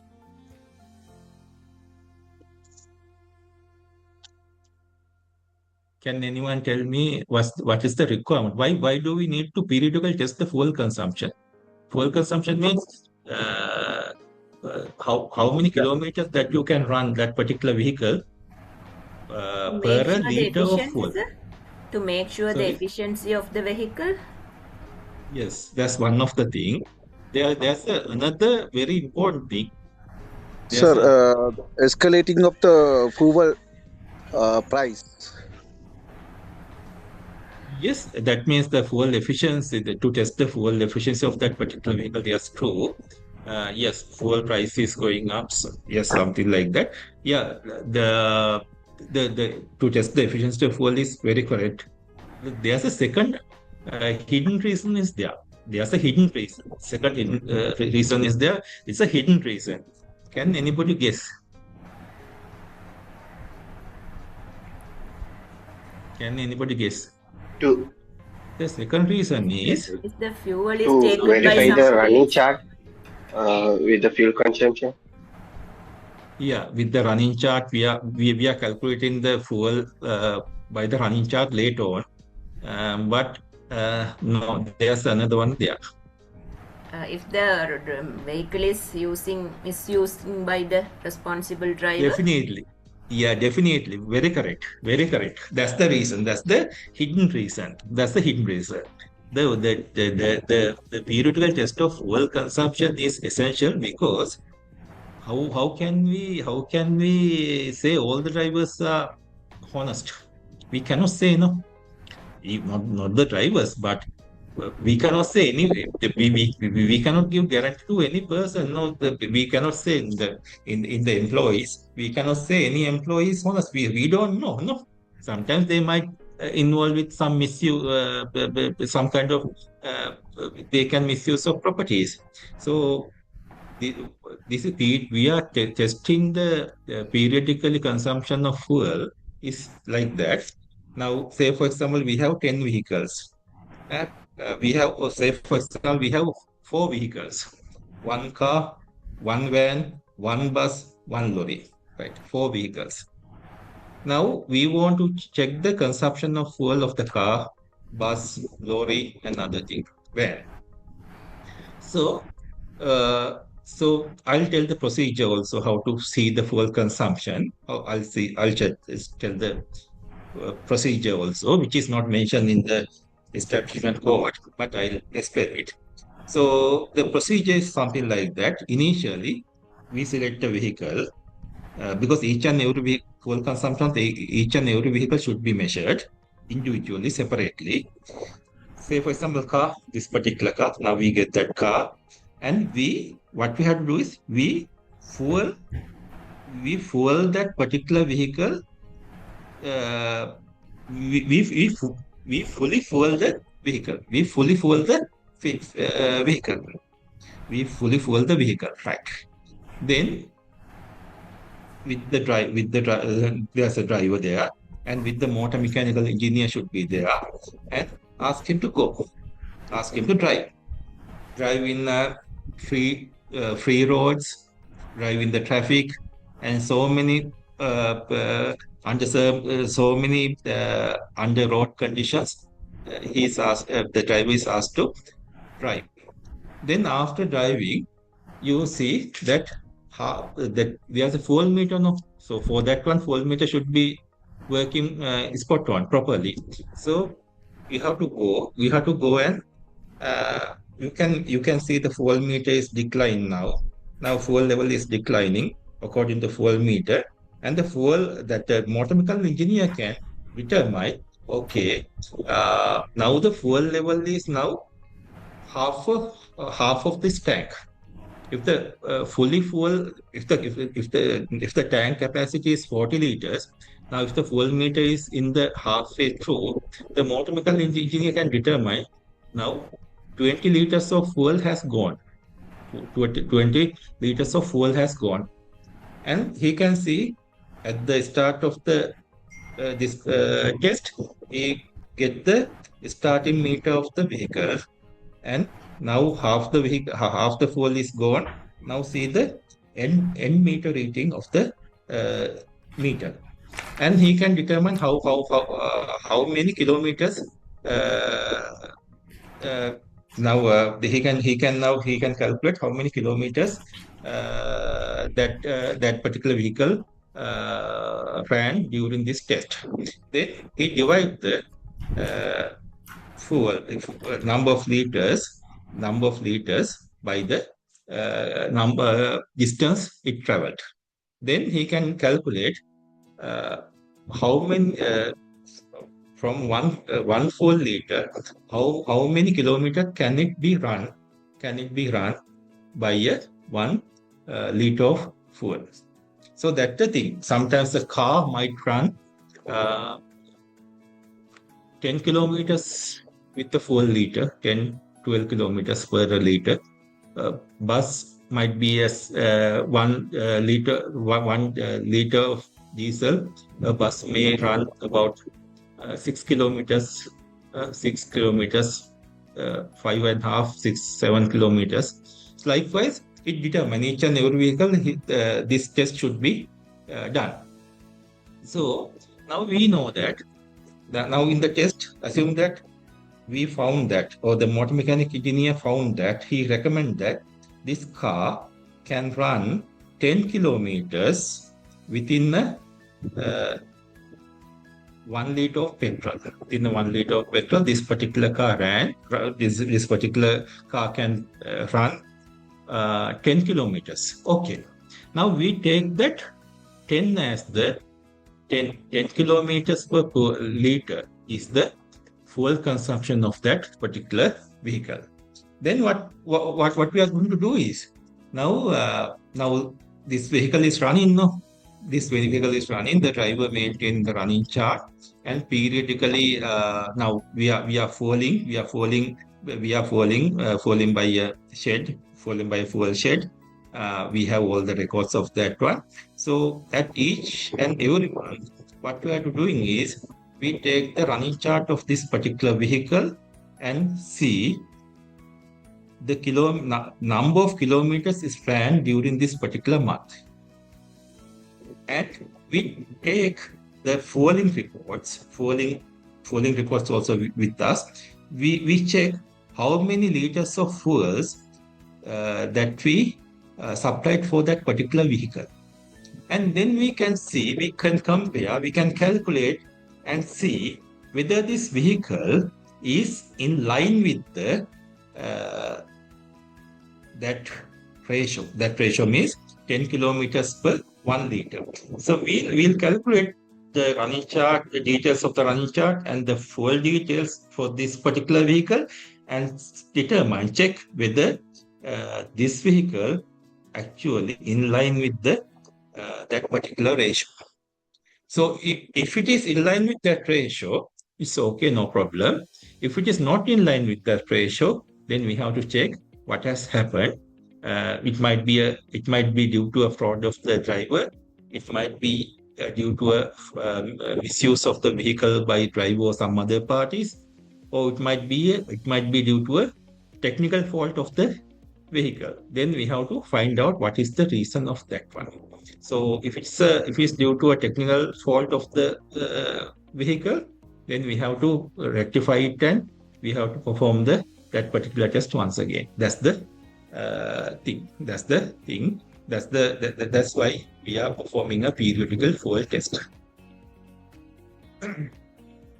Records, books and registers. Then daily running chart, mileage, because I mentioned everything before coming this slide. Then I mentioned everything, and all the things are in the schedules. I mentioned everything.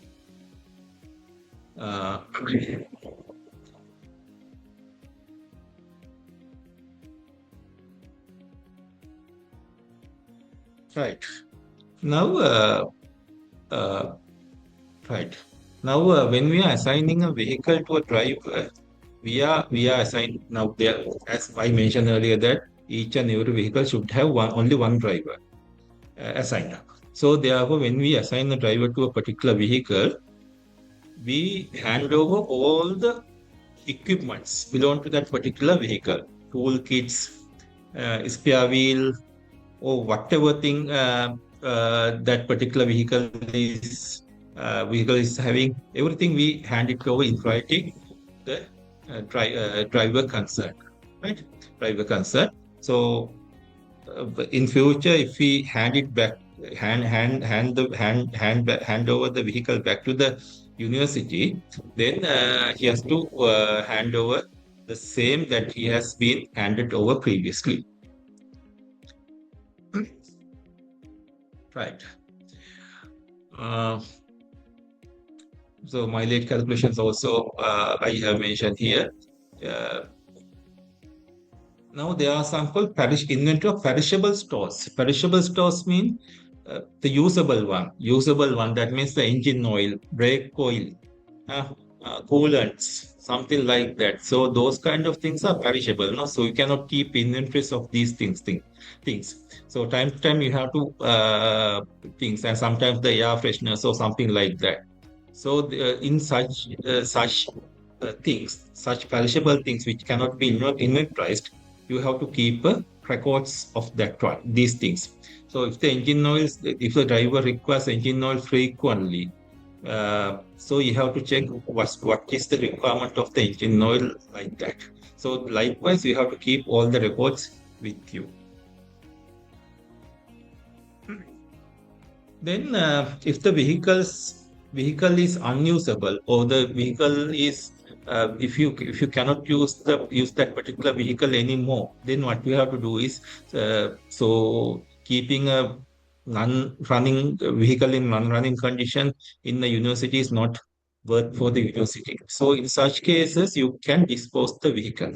But vehicle disposable is something else, not like disposal of inventory items. It's a lengthy process, but I have summarized it as much as I could. So the thing is, if the vehicle is not in a working condition, so we have to initially we have to check by our motor mechanic engineer, and we can get the report from him. And if we say that repairing of this vehicle is not worth, this engine is like that, is repairing cost is high. So even you get it repaired, it's not worth repairing or something like that. If we mention, if we if you give a report like that, then what you have to do is in the board of survey appointed by the vice chancellor also can check it, and they can because these board of survey people are not the expert in motor vehicles, but they can by as a general people, they can also mention that this looks unusable. They can recommend that this is unusable. And the motor mechanical engineer also, we can get the report from the motor mechanical engineers, and we can get that from the motor mechanical engineer. And motor mechanical engineer might recommend to dispose it. That means repairing cost is higher, and it is not worth to get it repaired or something like that. He may repair. Then method of disposal is, first of all, what you have to do is, now, if it is not in the running condition, I mentioned earlier that if a vehicle is not in the running condition, or if it's out of working, what you have to do? What we have to inform the. So can anyone? So I can check whether you are in attention. You were in attention. So can anybody tell if it is a if motor vehicle is not in a running condition for a long period of time, what should be the first step we have to take? Before the expiry date, we have to inform the license authority. Very good. Very good. Thank you very much. Very good. You have listened the lecture very well. Very good. Yeah. So likewise, that's right. So if the vehicle is unserviceable and it is to be disposed, now the vehicle might be in the vehicle park or something like that. In such case, before taking any further action, what we have to do is we have to inform the licensing authority. Very good. We have to inform the licensing authority immediately that this vehicle is not in the running condition. Therefore, we have no intention of taking back to the running condition. So therefore, we are not licensing. So we are going to dispose it, something like that. We have to inform the licensing authority. We inform the licensing authority immediately, because to avoid any penalties that they can impose against the university. So if we inform the licensing authority, they will not charge penalties from the university. So to avoid that, we have to inform the licensing authority immediately that we are not going to use this vehicle and it is out of working, it is not in the running conditions.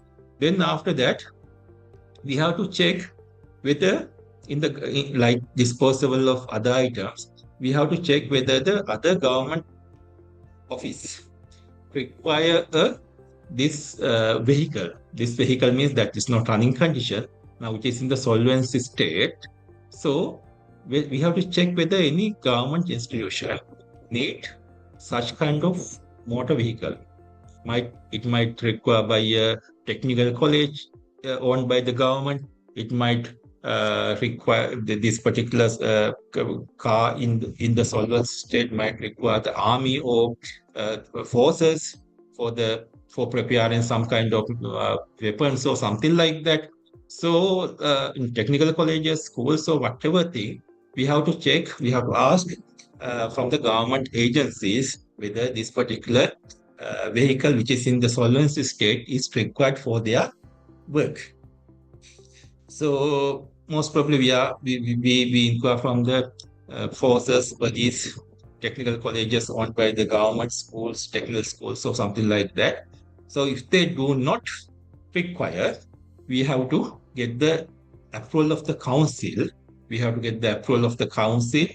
We have to before auctioning or before selling, then we have to auction or we have to take the action to selling the we have to take the action to sell the vehicle. So prior to auctioning or disposing the vehicle, we have to erase all the logos, all the names, all the logos that we have printed on the body of the vehicle. University logo, government logo, university name, and every such things we have to remove prior to dispose that vehicle. Prior to dispose that vehicle.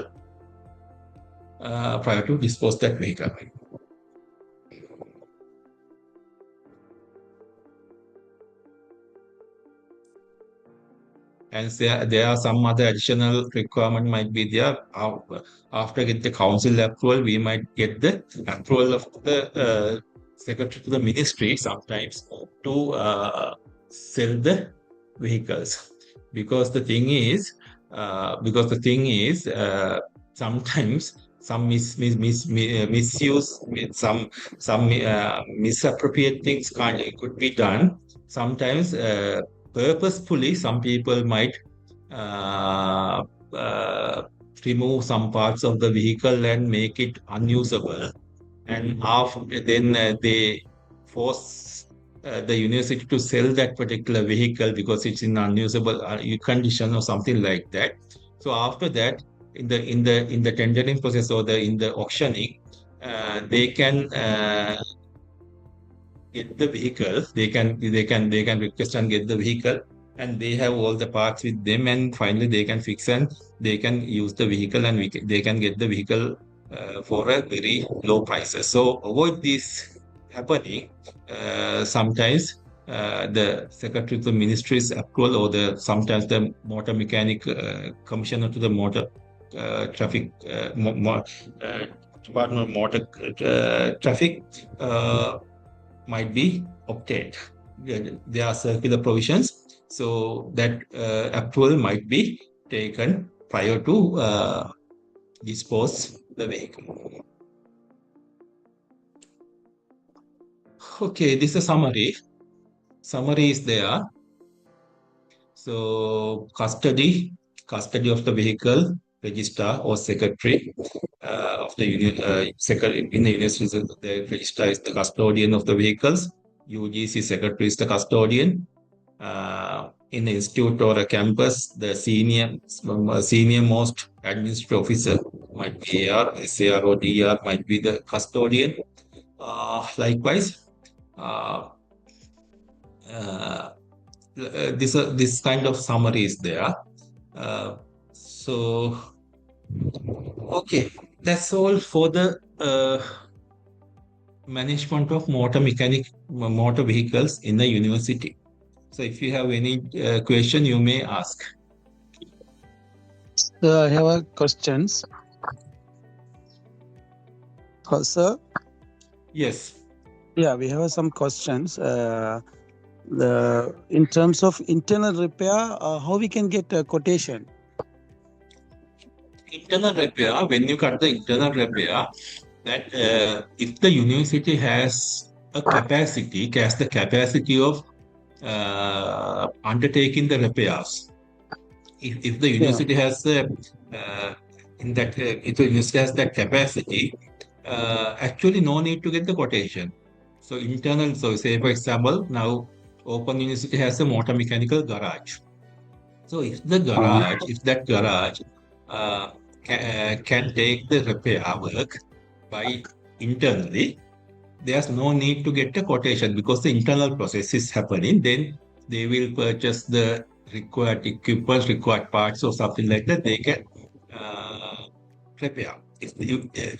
Likewise, if other universities, let's say for example, I don't know whether other universities something I think the Peradeniya University might have a mechanical garage. I'm not too sure. Yes, sir.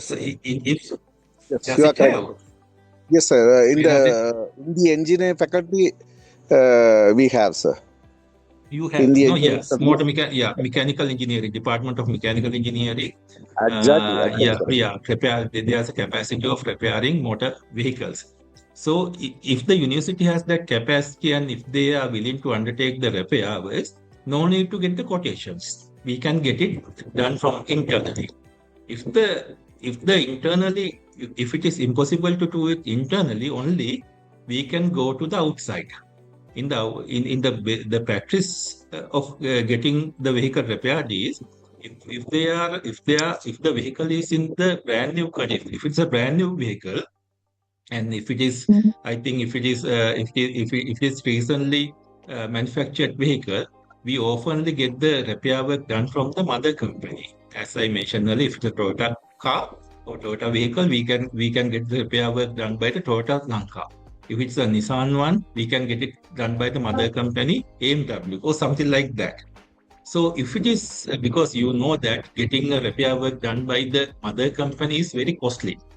So if it is a brand new vehicle only, the motor mechanic engineer might recommend to get the repair work done by the mother company. Otherwise, it's not cost effective. So if it's an old vehicle, so we have to call quotations from the registered suppliers of the registered garages to the university and select a one. If your university does not have a registered garage, then you can get the quotation from somewhere else and get the repair work done. And if you are So working in an institute, very importantly, if you are working in an institute, your institute might not have the capacity of getting the have a supplier registration. So in that case, what you can do is, because I can remember when I was working at the institute in Colombo University, so our institute did not have the capacity of getting have a supply registration. What I did was I went to the supplies branch of the Colombo University and get the registered list of suppliers of the University of Colombo, and I submit to the paper to the board of management of the institute, and I got it approved. Then we can adopt it. We can adopt the supply registration to our institution. If you are working in institute, you can submit a paper to the board of management, and you can adopt the supply registration list or some other things also to your institutions. That's the procedure. what I'm asking, sometime if any internal repair like inside the vehicle, so if I think it is impossible to get three quotation from different garages, because if they want to get a quotation, they have to, first of all they have to how we can say, they have to repair, they have to open the vehicle, no, they have to, I don't know how to. Yeah, that's why I think it's impossible to get three quotation from the garages. I think only in our university practice, they take only one, the registered supplier. So the registered supplier can repair the vehicle. And if any spare part they want to change, simply they can put only, because the eco rules it mentions internal repair. That's why I have a doubt. Internal repair means that repair work is done by a external garage. No, that means the Yeah, external repaired garage. Yeah. prepared, yeah. So actually that is not possible. Actually that is actually it's not a good practice, because the thing is now the practical problems are there, because if you want to get the quotation, you have to take the vehicle to the garages. So three Yeah. quotation, three garages you have to go. Or is as alternatively, if it is a major repair, you can ask the garage persons to visit to a university and check the vehicle and submit a quotation. So, When they are checking the vehicle, so we have to pay, no? Sometime the scanning charges, some the repairing charges. Before they are repairing, we have to give some charges, no? yes. That means if it is a brand new vehicle, if a new vehicle, only the scanning and other things are there. So that's why I mentioned that if it is a brand new vehicle or the newly purchased vehicle, that means if the registration day, say for example, if the registration year falls during the last 5 years, that means now we are in 2026. If the vehicle is registered 2021 or thereafter, what we are doing is we are sending to the mother company. If you send to the mother company, no need to get any quotations. Yeah, So it's okay. we can send to the mother quotation and do the thing. But the thing is, now you are referring to the small repairs or major repairs. Yeah, sometime less than 100,000. Less than 100, yes. That's what I thought that, because according to the procurement guideline, procurement manual, actually, Vice Chancellor has the authority. You know that in the procurement guidelines, we can Yeah. proceed with some, for the minor procurements, you can proceed with single quotations. So Vice Chancellor has the authority of approving up to 200,000. 200,000, if I'm not mistaken, according I to my think memory, Vice Chancellor has the 700,000. authority. Sorry? Yeah, 700,000, I think. There's more than No. 700,000 TPC, then ministry approval. Yeah, that's a different one. So I am not that's 7,000 or 7,500 rupees. Definitely go to the ministry after the Yeah. approval of the DPC. Not I am referring. If you obtain a single quotation for any procurement, Vice Chancellor has the authority of approving up to 200,000 rupees. So similarly, if the vehicle repair is within that limit, if the repair work is less than 200,000, to avoid any difficulty, we can get the single quotation and we can get approved from the Vice Chancellor and we can proceed. So it is Okay. within the procurement guideline. But if we then in that case we can get a single. But if the vehicle repairing cost is more than that particular limit, where the Vice Chancellor can approve, so then you have to go to procurement procedure. Yeah. So another thing, how we can record the displaced item. For example, if we change any part, how we can segregate, how we can store it. Yes, definitely. A good question. Very good questions. Now, say for example, if we send to the garage for a repair, and during the repair work, some parts are replaced. No, say for example, some joints and nuts and some other parts are repaired. So those the parts which are removed, we inform the garage to submit back the removed parts, because we have to take back the removed parts and we have to store in the university. So we cannot keep that removed parts with the garage. We have to take back to the university. So after taking back those kind of things, sometimes the wasted tires, wasted batteries, wasted nuts, bolts, and other equipments, we have to store in a separate place. So there's another process called disposing of unserviceable items. So after annually or once in 2 years or whatever things, you have to call quotations. And you can dispose these items. You can sell auction, or you can dispose these items by calling quotations. Say, for example, if you have tires or something like tires, batteries, and other things, unused batteries or something like that, we have to take them to the university and we have to store them. And time to time, we have to determine prices by a appointed committee by the Vice Chancellor, and we have to dispose them. We have to auction, or we can call quotation and we can sell them. Okay, sir. So sometime when we are purchasing tire, also we can go for parent company, no? Yes. That's why I mentioned that STC, State Trading Company, is a government-owned company. So if you go to that particular one to purchase tire or batteries, then we can get the single quotation only, because a government-owned company. So you can do that, Okay, sir. right? Any other questions are there?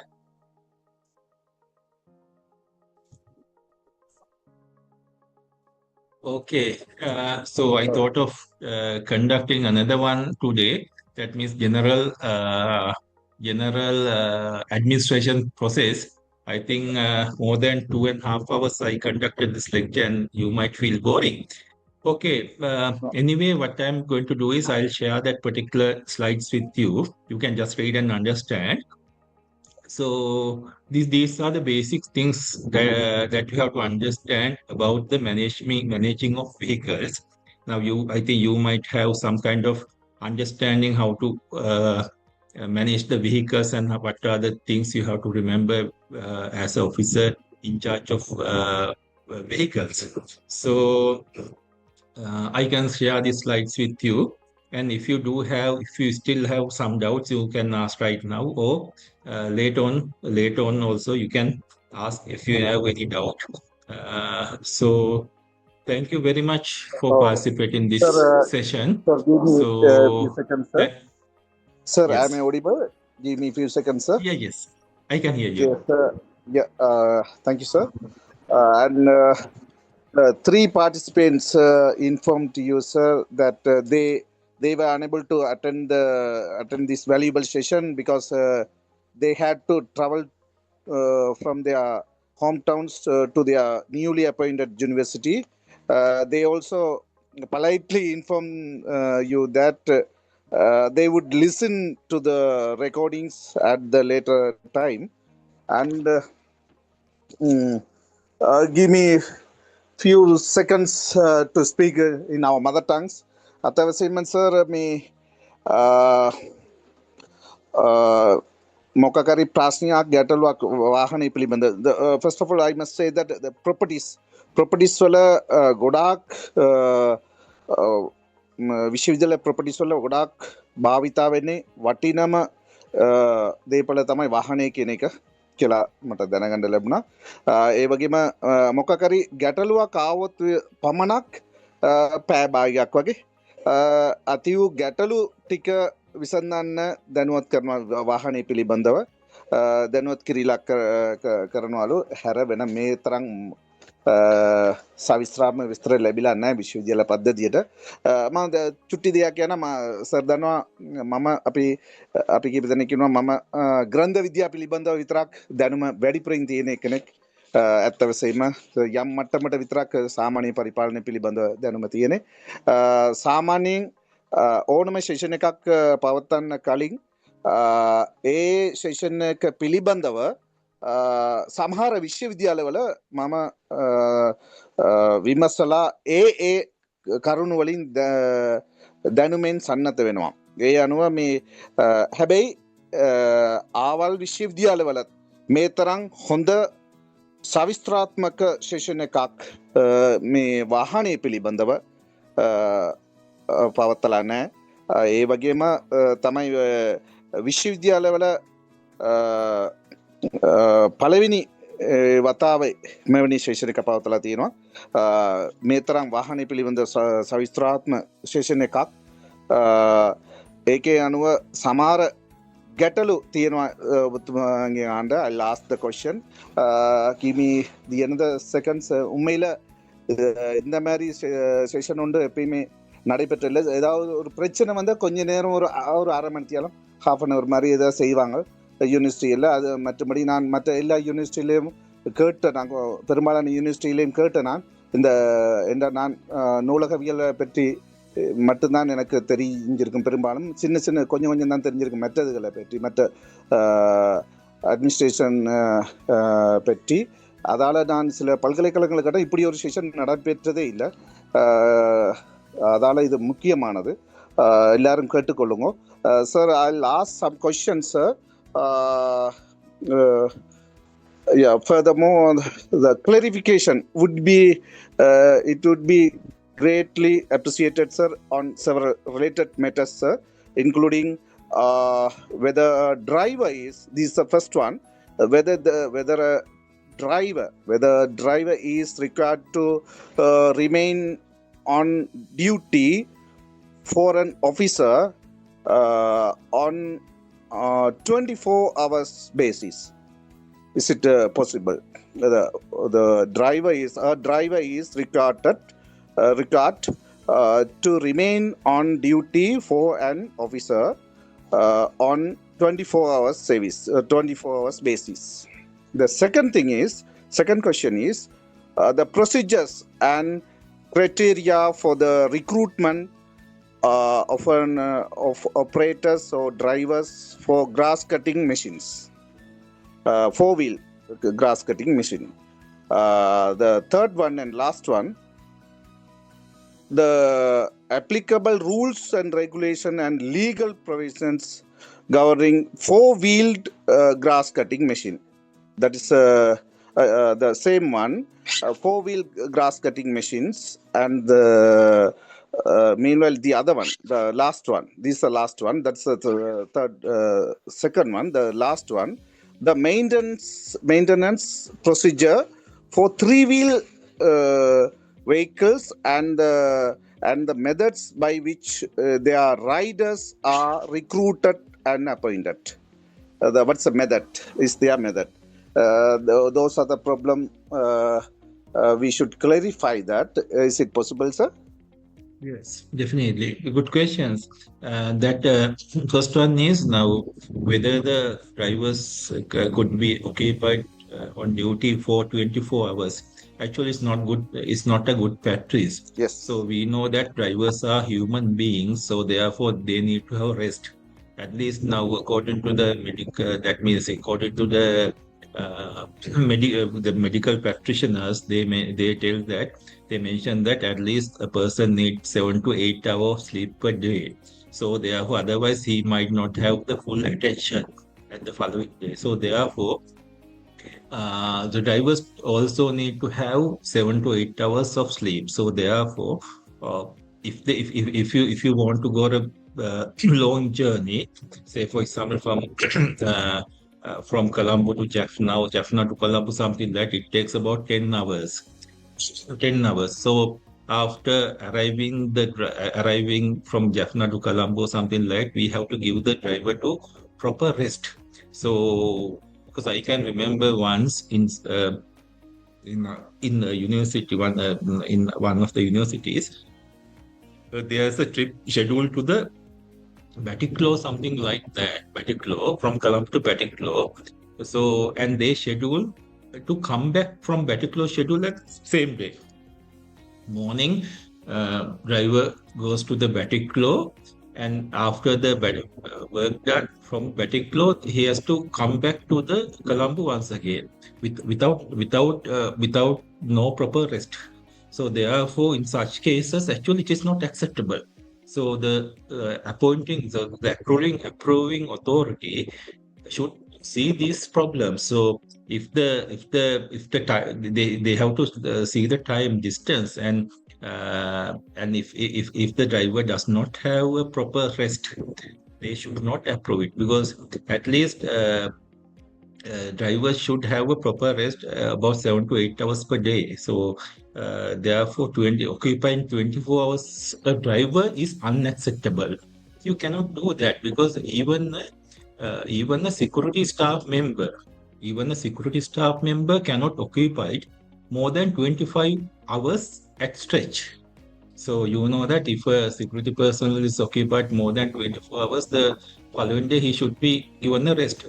Maximum he can be occupied for 24 hours, because what he has to do is he has to see what's happening or something like that. But the driver is something else. Because lot of lives are in the hand of the driver. So therefore, it is unacceptable. First one is unacceptable. You cannot deploy a driver for 24 hours. It is unacceptable. At a stretch, he cannot be used. Second question is asked. Yes. The 4-wheel grass cutting machines or something like that. Yes, So sir. the procedure of thing for 4-wheel grass cutting machines. So thing is, most of the universities So grass cutting is for the purpose of grass cutting. They give a tender for grass cutting. They give a tender for grass cutting under the supervision of the curator. So in such cases, it is up to that contractor to provide with equipments and other things, because we don't have to look after them, because he has to provide the equipments and fuel needed for this grass cutting machine. So something like that. So if the university have the university one grass cutting machines or something like that, for the fuel requirements of fuel for that grass cutting machines could be supplied through the by the curators department sometimes, because it depends on the university to university. It depends on. Some universities might get the fuel supply by the transport division. Transport division means the general administration division or transport division. They might get, because in the open university, if I'm talking about the practice of getting the fuel for the generators, because the open university has not all the open university, but other university might have the generators. To get the required fuel for the generators, they do it through the transport division, because transport division has the transport division is the one which deals with the fuel matters, and fuel books and everything are there. So they can through the transport division we get the fuel. But other universities, they might have different options.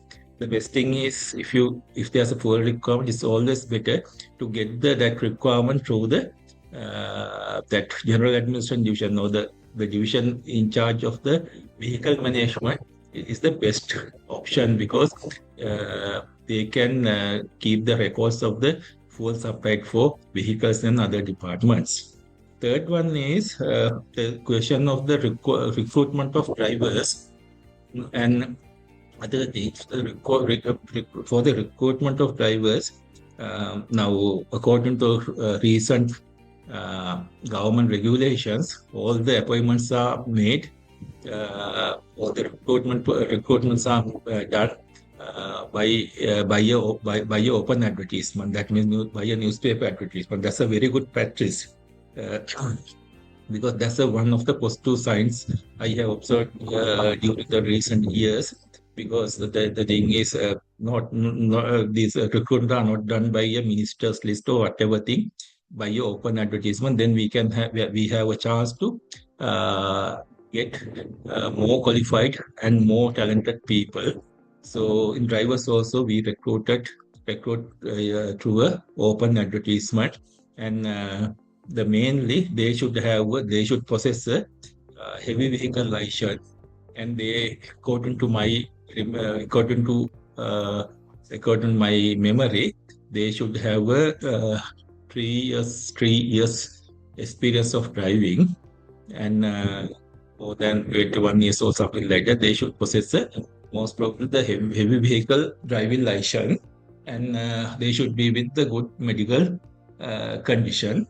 So after the application received, there will be a trade test. Trade test means a practical test followed by an interview. In the trade test, they are given a vehicle to drive with the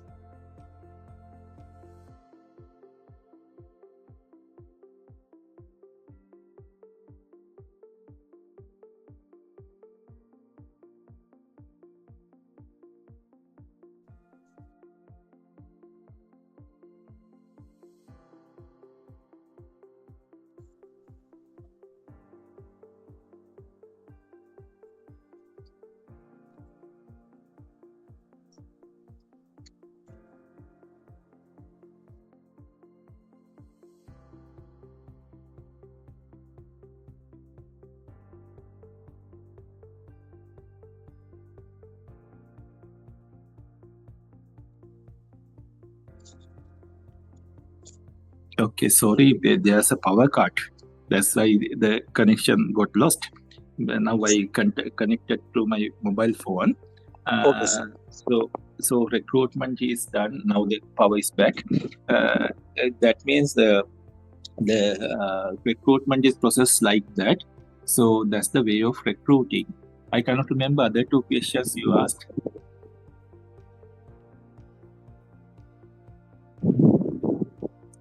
Yes, that's the That's all. procedure. That's all, sir. That's all. That's all. Okay. Is there any other questions? Progress. Is there any other questions?